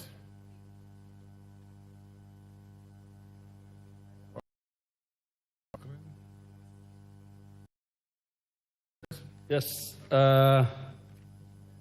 Thank you very much, Mr. Speaker, sir, for this opportunity. Mr. Speaker, from the outset, I want to say that I stand to support the bill. And in Speaker, I want to say that I fully associate myself and the recommendations of the Committee on Finance and National Planning. The committee, Mr. Speaker, in analyzing the bill and in listening to Kenyans. For the first time, Mr. Speaker, I got concerned as every other Kenyan. But I got, Mr. Speaker, confidence, Mr. Speaker, because I know, Mr. Speaker, that Kenya is a working democracy. That the process of legislative, the passing of legislation is a process, Mr. Speaker. That the bill to the Committee on Finance and National Planning, that the bill would be subjected to public participation, and that the views of Kenyans, Mr. Speaker, collected and collected, and that the committee would come up with the proper recommendations, having listened. The committee has done that, Mr. Speaker. This committee, Mr. Speaker, represents Parliament. The Committee on Finance and National Planning is a committee that is made up of members across the aisle. It is not a of members of one side of the House. And their report, therefore, the report which has no dissenting view of this Parliament. And I want to say, Mr. Speaker, I want to thank the members, all of them, of the House, that they have done a good job. I want to, Mr. Speaker, the Treasury is, and they are mandated, Mr. Speaker, at every financial year to come up with revenue raising measures to support the budget. And they are free, Mr. Speaker, to be innovative. Those officers at the Treasury, Mr. Speaker, have ideas. But that is why Parliament is here. Because the officers at the Treasury, I do not see why there was hysteria. Why would a member of Parliament be joining, Mr. Speaker, members of the public demonstrating in the streets when his opportunity is here? When the opportunity is here now, and then when they are given the chance, Mr. Speaker, they come and than non-existent. This is the time to talk about, to debate this bill and to look at the recommendations of the committee as they have made. The governments exist to levy taxes, Mr. Speaker. And it is Parliament's ability to check on the executive. And that is exactly what we are doing. Mr. Speaker, you know, when and the points are coming, I do not know what is, we begin to panic. Mr. Speaker, let me just say this, Mr. Speaker. This morning, I listened to the Leader of Majority. opposing the bill. But I looked at him, Mr. Speaker, and I could see his opposition to the bill dishonest and shallow.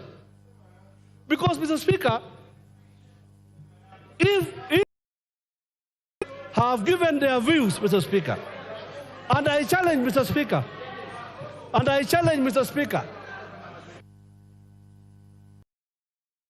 Up. You had order. Member for Malindi. Sana Mheshimiwa Spika. Mwanzo ningechukua fursa hii Mheshimiwa Spika kuweza kuwashukuru Wakenya. Nimeona wenzangu wengi wamesimama, wale watu ama ambao wako katika kamati ya mswada wa fedha, lakini mimi nasimama hapa Mheshimiwa Spika. Wakenya kwa mara ya kwanza tumeweza kuona nguvu yao, tumeweza kuona umoja wao, na tumeweza kuona kwamba tunapoungana na tukisema no kwa jambo hilo ndivyo ambavyo linakwenda kupita Mheshimiwa Spika. Jambo la kwanza Mheshimiwa Spika ni ushirika wa umma. Mwanzo nimesimama hapa na pinga vikali huu mswada umeweza kuwakilishwa hapa mbele yetu Mheshimiwa Spika. Watu wangu wa Malindi Mheshimiwa Spika wamepinga vikali masuala ya kuongezwa ushuru katika mambo ya mkate, katika mambo ya sanitary pads. Watu wangu wa Malindi tayari ile hali ya maisha ilivyo ngumu, wanasema kwamba hawataki tena kuona ushuru wa aina yoyote. Mheshimiwa Spika. Mheshimiwa Spika, sisi Waswahili tuna msemo wa kusema unapopatiwa chakula kukula, unakula kile chakula paka ile sahani. Tulipokuwa tunajadili mswada wetu wa fedha wa mwaka 2023, kulikuwa kuna mambo mengi ambayo sisi tumeyakataa Mheshimiwa Spika, lakini mambo yakapita. Na kwangu mimi ninavyoona Mheshimiwa Spika, pia huu mswada kulikuwa kunataka kupitishwa mambo mengi zaidi, lakini safari hii Wakenya walikuwa chonjo na wakaweka ule udhalimu ambao ulikuwa unakwenda kutendeka Mheshimiwa Spika. Ningeweza kusisitiza kwa wananchi wetu wa Kenya nzima kwamba ushiriki wa umma ama kwa kizungu ambayo inaitwa public participation, naomba Wakenya wajitokeze kwa wingi, waweze kusikizwa, waweze kueleweka na kuhusu masuala tofauti ambayo yanaendelea katika bunge la kitaifa, katika masuala ya miradi ya kitaifa, miradi ya kaunti na mengineyo. Mheshimiwa,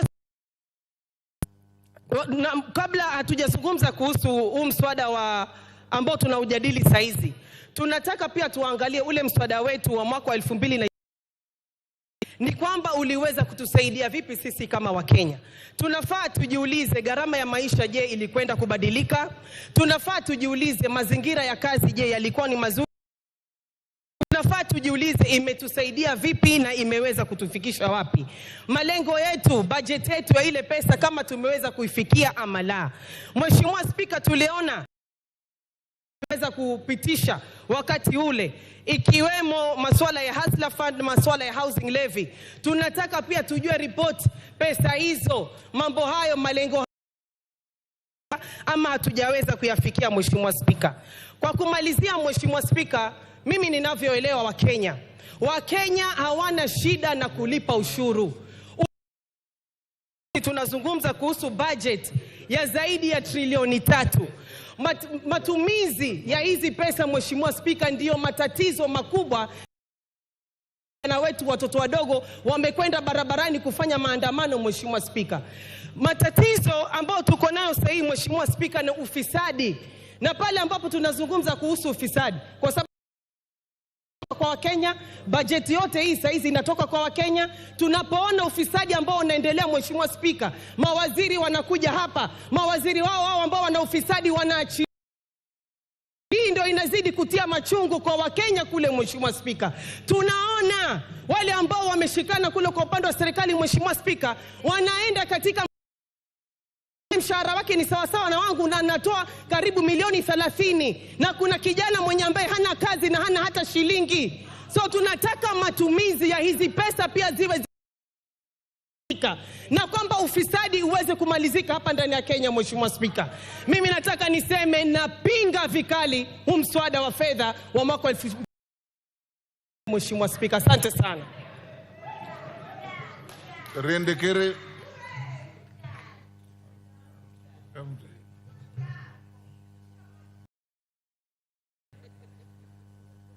Thank you, Mr. Speaker. I stand to associate myself with the finance bill presented the Committee on Finance. Mr. Speaker, from the onset, I support this bill because some of the issues that I was looking for, but let me say and correct myself that the initial proposed bill, the draft bill, a lot of issues that are detrimental to our population and to our citizens. Mr. Speaker, that bill, as it was originally presented, will... But Mr. Speaker, I've listened towards the chairman of the committee as presented, and I associate myself with those proposals that he... Mr. Speaker, we passed the budget in this House. Mr. Speaker, we cannot pretend that we are disassociating ourselves with that budget. Budget has come. Mr. Speaker, the finance addresses the supply part of the expenditure. Mr. Speaker, the budget addresses the expenditure. So unless we go back and reverse the budget that we passed and say we have to suspend it so that we... Mr. Speaker, we are legislators and we cannot deceive ourselves that we don't know the truth. Mr. Speaker, the bill has met in terms of passage and verification by the members of the public. Mr. Speaker, the public participation has brought in elements that Kenyans are... And therefore, Mr. Speaker, I am satisfied that majority of the issues brought up by the members of the public have been taken care of in the committee. Mr. Speaker, we are legislators and we are going to bring more amendments. Mr. Speaker, I have noticed, Mr. Speaker, that there is a normality in the finance bill as proposed also, even by the finance committee, that we will be taxing the raw materials. Factual, Mr. Speaker, we will use raw materials. So we will bring an amendment on that. Mr. Speaker, I have also seen there is an introduction, a levy on the treasury bills. Mr. Speaker, we also bring amendment on that. So what I want to tell the people of Bori, because that is who I make sure with the consultation with the finance committee, in agreement with them, we all delete those punitive clauses that are petitions and pass the bill because it carries more benefit to our people. Mr. Speaker, this bill, the legal requirement. Mr. Speaker, the income tax law. Mr. Speaker, the VAT law. Mr. Speaker, the excess law. Mr. Speaker, the miscellaneous and fees levy law. Mr. Speaker, the Affordable Housing Levy Act, Data Protection Act, and Public Finance Management Act, and lastly, so, Mr. Speaker, as we see it, the bill is in compliance with the procedure of making the law. Mr. Speaker, I note that this bill is not to discourage investment. Mr. Speaker, this bill addresses how we will move the economy in the short term, the long term. Mr. Speaker, we are all talking about employment for our youth. Mr. Speaker, we are all talking about made in Kenya, promote Kenya. Mr. Speaker, we are saying we have to take... Mr. Speaker, all these things are contained in this bill. What we need to be careful is that we should not trash the good thing with emotions, because that's what I'm...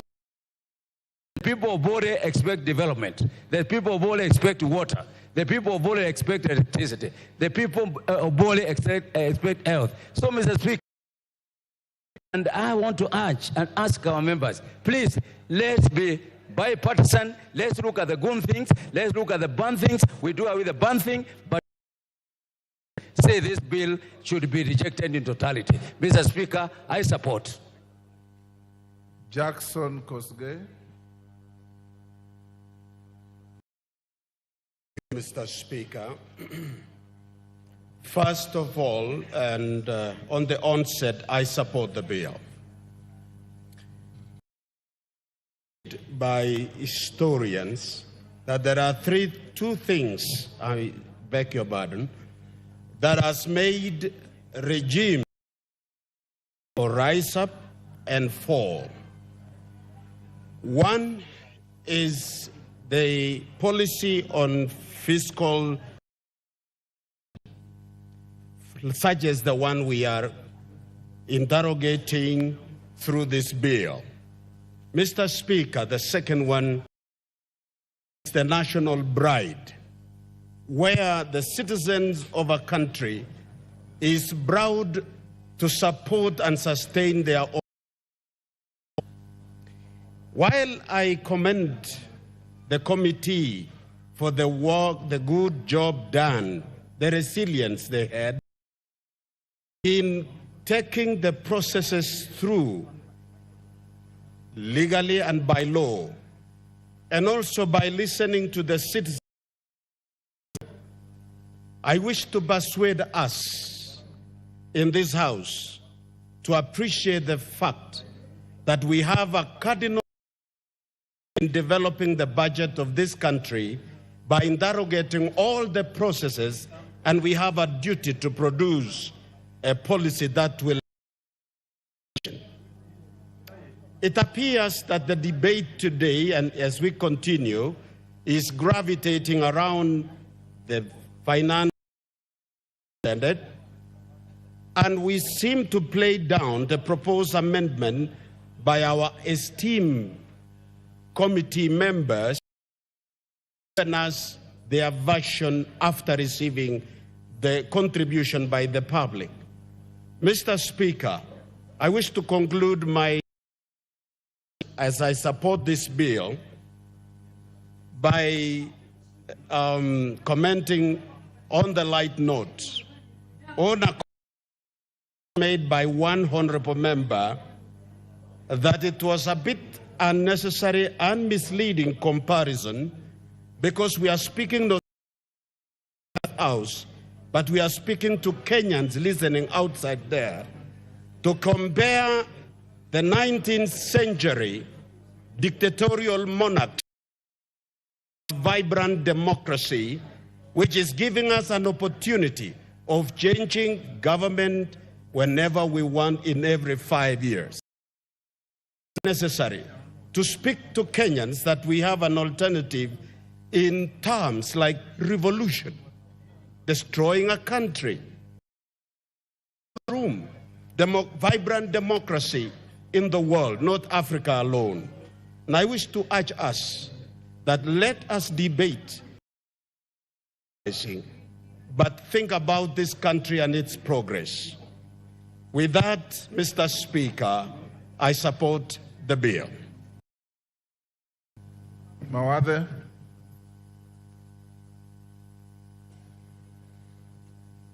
Thank you, Mr. Speaker, for giving me the opportunity to contribute to this bill. I stand on the onset to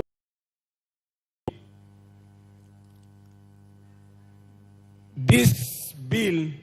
Actually, the amendment that was tabled last evening is actually worse than what was there previously. The original bill that was tabled aimed to raise 308 billion shillings. The new one that was tabled last night targets to raise 386 billion shillings. A few sweet items were removed, like removing the taxes on bread. Taxes on bread. We have never had taxes on bread. So when you say you are removing taxes on bread, you are just withdrawing your amendment, or rather your proposed amendment to the. There is no favor that we are doing to Kenyans. This bill, as it was previously, and it's amended as it is amended now, is very to mwananchi. The new bill introduces the new amendment that was tabled, introduces a fuel levy of 9 shillings per litre. When you improve of fuel, all the items that are transported using motor vehicles, rollies, etc., the cost will go up. So the cost will go up. We have increased the taxes on the imported. In most households, majority of the items, from the cookers to the TV, it's not necessarily electronics, including this room, majority of the items in this room, other than the wooden items, are all imported. We will increase the cost of living for the common mwananchi. We really want to, I've had a few, the finance committee. I want to congratulate the Gen Z for expressing themselves. What was sad is seeing that they were arrested. They have freedom to assemble. They have freedom of expression. They should be allowed to not necessarily be arrested. But to the Gen Zs, the Gen X, you are yet to register as voters. You need to register as voters so that you can have the correct people that will listen and side with Mwananchi. Side with Mwananchi, you know what to do come 2027. And for the Gen X who actually participated yesterday, and the Gen Z, the work is not done. The most important work happens tomorrow. Tomorrow is when we are voting as a. You must put pressure. Continue to put pressure. Do not let off the item on the gas. And you must. And anybody who votes to put a noose around your neck, you must write down their name and pick. That one, 2027, home. That one, 2027, home. Anybody who votes to finish you here. To put a noose on your neck tomorrow and finish the Kenyans, you must have a list and pick. You know, that one, 2027, home. That one, 20. People, we must have a parliament that supports and stands with the common mwananchi. And I stand to oppose. Asante. Mary Wama.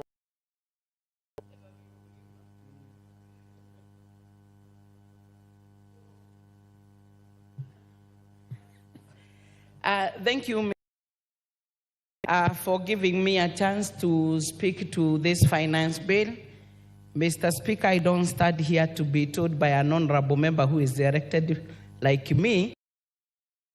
Listen to my people. Mr. Speaker, I'm here to support the finance bill with the proposed amendment from the committee finance. Mr. Speaker, secondly, allow me to appreciate the work that was done by the finance committee, the exercise that they did going around the public participation was not in futility, and therefore, immediately after the presentation, they went to write this report, and from all what they collected from the people who came in the name of the professionals, business men, and others, they were able to do so many amendments that we hear, and some we are aware, because majority of those are the ones that the members of public had a lot of interest in. The issue of the VAT on bread, there is that proposed amendment to remove the VAT on it. There is also the excise duty on vegetable oil, that was also an area of concern. A lot of concern on the issue to do with the 2.5% on. Mr. Speaker, I may not be able to mention all the areas of concern, but I cannot forget to also propose amendment from the committee on the eco levy on locally manufactured products like the sanitary towels, the diapers, phones. Mr. Speaker, looking at the proposed amendment that the committee came up with, it is trying to answer to the cry of the areas that our member are talking about. And Mr. Speaker, some of these are going to boost our local manufacturing, which we highly recommend, because with the local manufacturing industry in the country being boosted vis-a-vis coming as import, this will be able to give market to the farm products, because a lot and the backbone of this culture, as well as also creating employment, and also this one will also offer our agencies in the inspection and supervision produced products. Mr. Speaker, I do not want to say that is from what I that this is too retro, too late, because Mr. Speaker, this is a house whose work is to make laws and to amend existing. And Mr. Speaker, as honorable members, if at all we are good on advising our people according to representative, we are able to tell them that this is the time that we are going to look at the crowds of the finance bill, crowds by crowds, said time that we can be able to bring amendment, instead of inciting our people to demonstrate on the street, making some to the cells and others to get hurt as a result of the same. In the same, it shows that we do not believe the ability that is given to this house to amend any law. Whatever Treasury proposed, it is for the committee, whatever it did, come to make sure that any crowds that you think you need to do an amendment, you raise it so that we discuss it here, and by the end as we will produce, will be answering to the areas of concern to our people. Mr. Speaker, as much as you say, you see, if at all we go by whatever they are saying, they will be the first one again to rise to question on the salaries of projects that are running and other areas. So members, as we talk, let us not be populist. Wamaua, your time is up.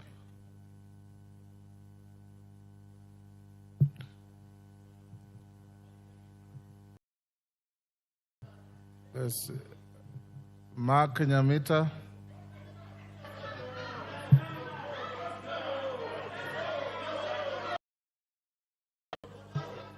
Order, you are all equal. No, Mr. Speaker, this guy has just come down. Go on, Nyamita, give Nyamita. You just come down, you have been Angela, you will speak. I think in a house of order,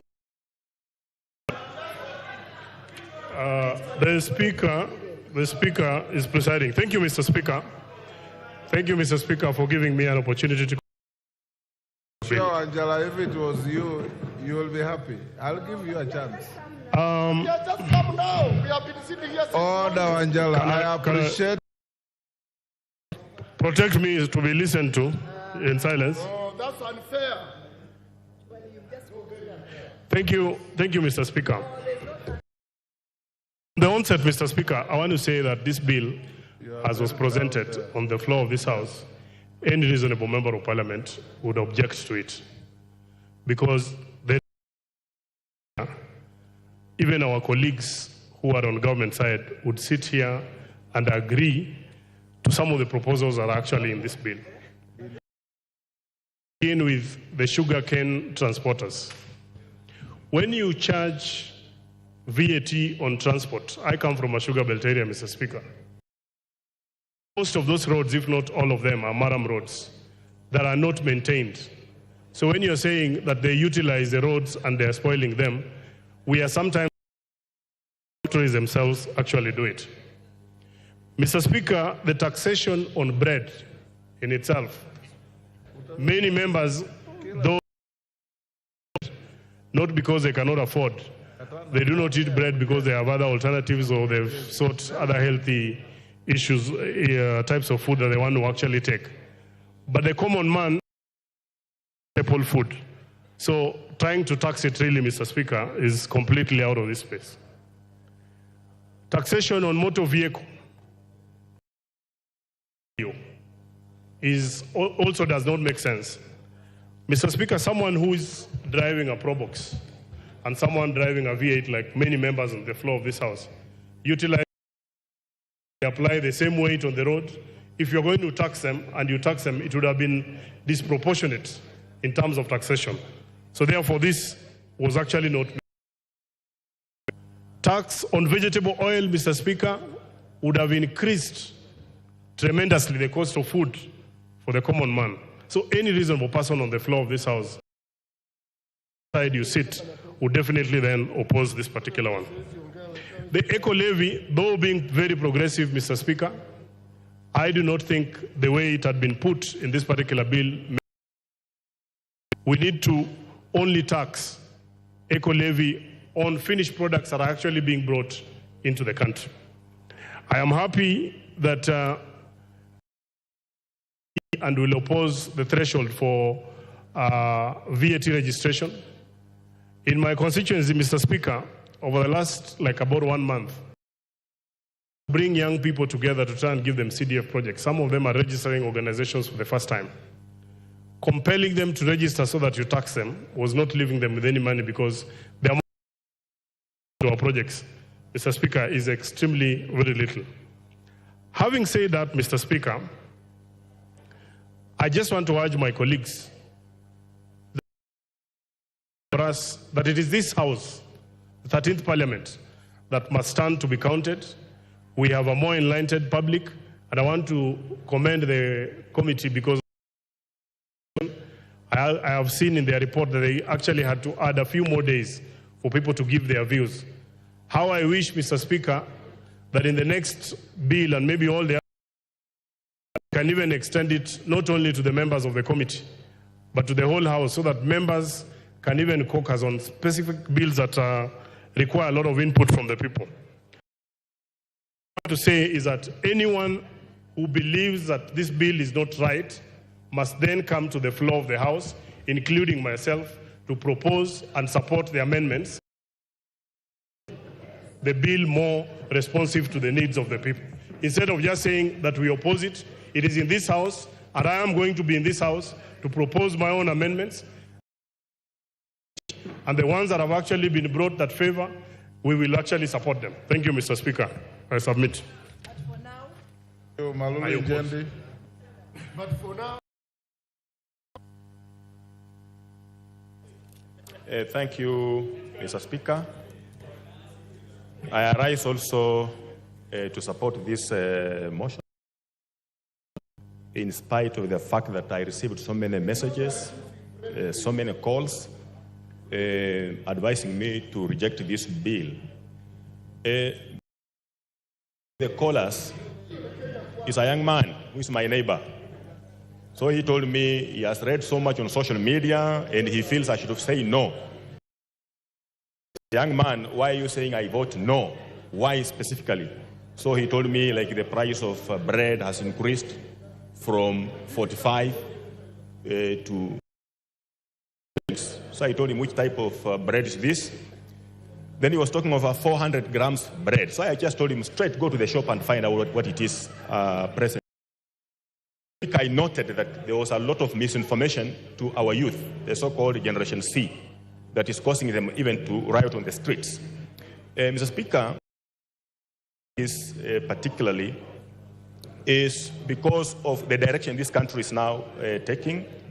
I'm realizing now when you look at this finance bill, this country is going the direction of consuming locally produced products. Because what it's doing is giving room for local producers, products that we usually import. And Mr. Speaker, this in itself will actually improve the economy and will also create employment in our country that we are suffering from.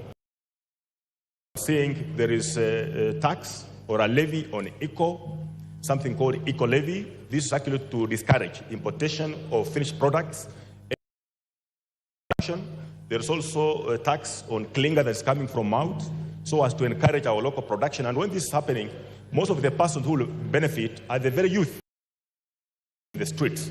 And they have been misinformed, because when this is happening in this particular country, most of them then will get employment. They will not find themselves so as to be vulnerable as they're being used by some persons, some leaders in this country to actually push their agenda. Mr. Speaker, I see a situation where now we want to take off. Because I recall countries like Malaysia, countries like Singapore, we were with them at the same level. This route, they have taken off. They are far away from us, industrialized countries. So this is the right route, and I want to advise Kenyans that we have to be patient with this particular country, that we are on the right track to development and even to our own benefit. They should see what has happened. Previously when this government took over, the price of bread, the price of unga was so high, the price of maize was so high, but currently now these prices have come down because of the policies. So if wananchi will give this government and this country, the leadership, some time, all this that we are crying about will stabilize. I want to appreciate the chair of Finance Committee. There was an issue on eatings, invoicing. You see, the factories, sugar producing factories in my constituency, that's Botali and West Kenya. The two factories, the directors came to my home, what it was to farmers. And they were arguing that if they do this, there will be double taxation to the farmers, the cost will be pushed over to the farmers. And when you look at the whole process of tax eatings, it was a whole cumbersome process that even most of the farmers who are illiterate could not manage. So when I called him, he told me make their presentations, and they did their presentations. And I'm happy, I want to tell the farmers the eatings has been struck off. The issue of transport of cane from the farm has also been struck off, because this cost would be passed over to the farmers, which I'm now telling the people of Malava that I represent. There's no need for me to say no to this finance bill, because this particular country. And Mr. Speaker, we have also asked for so many things. I remember when the CS was making a presentation here on budget, there were so many things were good for us, like, for example, electricity connection. This is now a moment for us to raise funds to actually get this connection to our villages. Otherwise, thank you. Thank you, Cain Katana.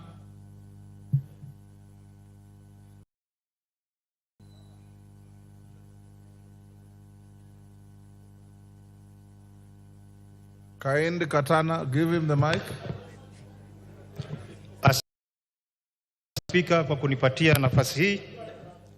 Kwanza nataka niwapongeze wale Wakenya wote waliojitokeza jana kuandamana kutoa hisia zao kuhusu mswada huu wa kifedha wa mwaka wa 2024. Nataka pia niwapongeze wale ambao walitetea haki yao Hao ni mashujaa wa karne hii tulionayo. Bwana Spika, mimi ninapinga ripoti na mswada huu mwaka 2024 kwa yafuatayo. Bwana Spika, hatuwezi kuinua kwa kutegemea kutoza ushuru peke yake. Jambo ambalo tunatakana kujiuliza Bwana Spika, tumeweka mazingira gani ya kusaidia mwananchi apate pato ili aweze kutoa ushuru?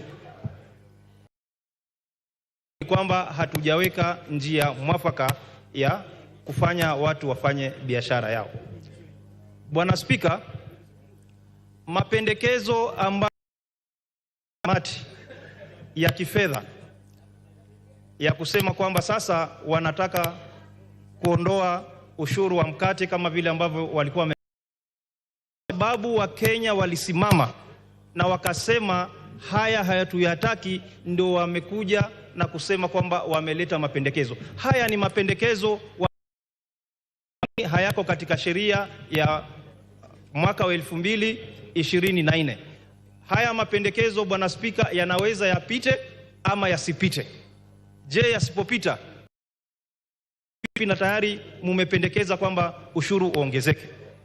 Bwana Spika, tumesema tunataka kufufua viwanda lighafi hasa kwa makaa ya mawe. Utafanya bei ya sementi itapanda.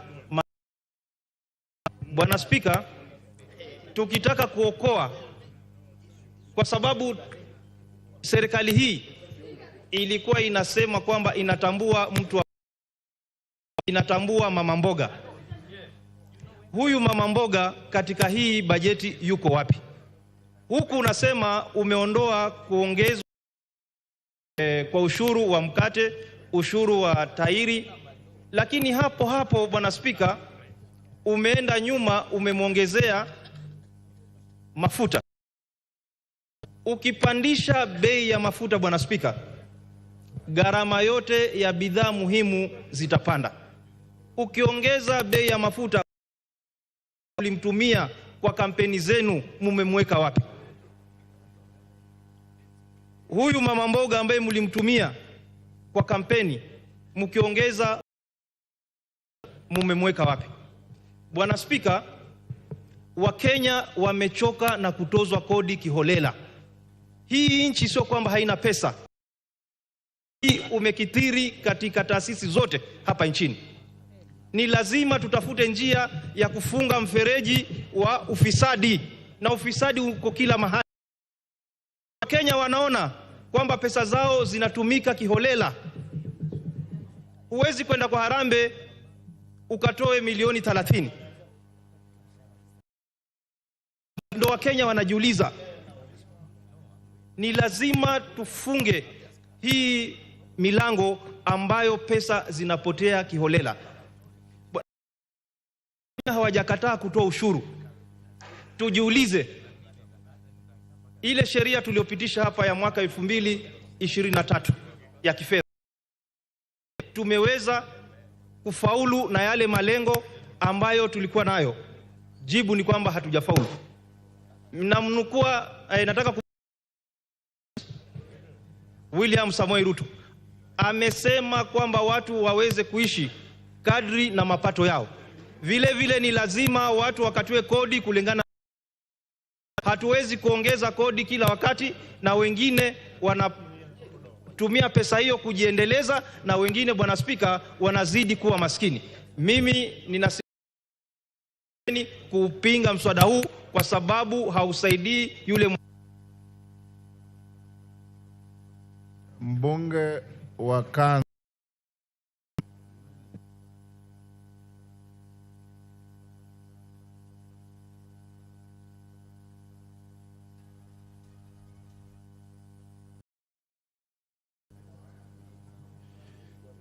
Asante sana Mheshimiwa Spika kwa kunipatia hii nafasi. Mimi pia yangu kuhusu huu mswada wa fedha wa mwaka 2024. Mheshimiwa Spika, mimi pia ni kati ya nimetumiwa jumbe nyingi sana na wakazi wa Ganze wakiniambia niweze kupinga huu mswada kwa sababu hawafai. Wale ambao wamekuwa wakinitumia jumbe, nimekuwa nikiwauliza ni vipengele gani katika mswada huu ambavyo wanaona vina shida. Tu ambao waliweza kunitumia jumbe wakiniambia kwamba kuna vipengele fulani ambavyo wanaona vina shida na wangetaka viondolewe ama mswada huo uweze kukataliwa kabisa. Kipengele kile kilikuwa kina utata kabisa ni kuhusu ile kodi ya mambo ya mkate, ambapo ulikuwa unaweza kupandisha bei mkate, na mimi pia nilikuwa nakubaliana nao, kwa sababu mkate ni chakula ambacho kinatumiwa na watu wengi, wale wenye mapato ya chini. Kwa hivyo kwa upande huo pia mimi nilikuwa nakubaliana na wakazi wa Ganze wakisema ni lazima kodi ya mkate ipungue. Kodi nyingine ni kodi ya magari, na hiyo waliweza kunambia katika zile juma ambazo walinitumia. Ushuru wa magari ulikuwa unafanya wenye magari na hiyo ilikuwa inaleta utata. Mambo ya eco-levy ambayo ilikuwa inapandisha kodi ya sanitary pads, na pia hiyo pia nilikuwa nakubaliana na wakazi wangu, na niliwaambia kwamba nitatumia hii forum yangu kuweza katika huu mswada wa kodi. Na nataka nipongeze ile kamati ya fedha ya bunge hili ambayo iliweza kukaa ambavyo vilikuwa vinaleta utata, waliweza kuviondoa.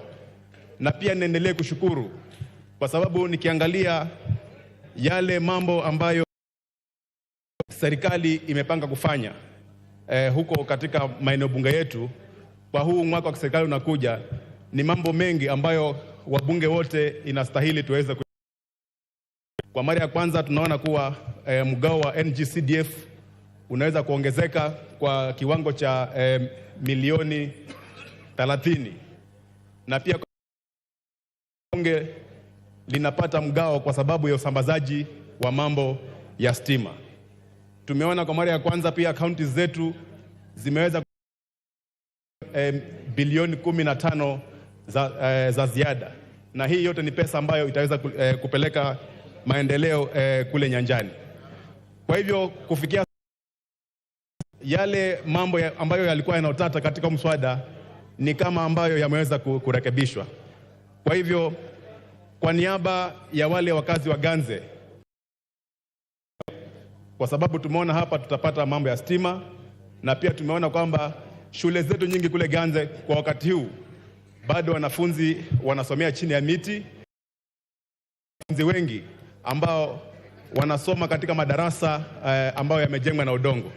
Kwa hivyo hii inamaanisha kwamba tukipata mgao wa CDF zaidi tutaweza kuwashughulika hawa wanafunzi ili waweze kupata mazingira mazuri ya kusoma. Na pia tunapata mgao zaidi wa basari, hapo tunapata mgao zaidi wa NGC, kwamba hata basari yetu pia itaweza kuongezeka na wanafunzi wengi zaidi wataweza kwenda shule. Kwa hivyo mimi nikisimama hapa ninaunga mkono huu 24, lakini naunga na yale marekebisho ambayo komiti imeweza kuleta bunge, na mimi nina imani tuko in the right forum kuweza kuleta mabadiliko zaidi. Kwa hivyo hata wale wajumbe wenzangu ambao bado wana shida na huu mswada, nafikiri hii ndio forum kuleta zile amendments ambazo wanafikiria ziko sawa, ili tuweze kuimprove huu mswada uweze kuwa mzuri zaidi, ili tuweze kupeleka nchi yetu mbele. Mheshimiwa Spika, mimi naunga mkono lakini na marekebisho. Asante. Kwenya Thuku. Thank you, Mr. Speaker.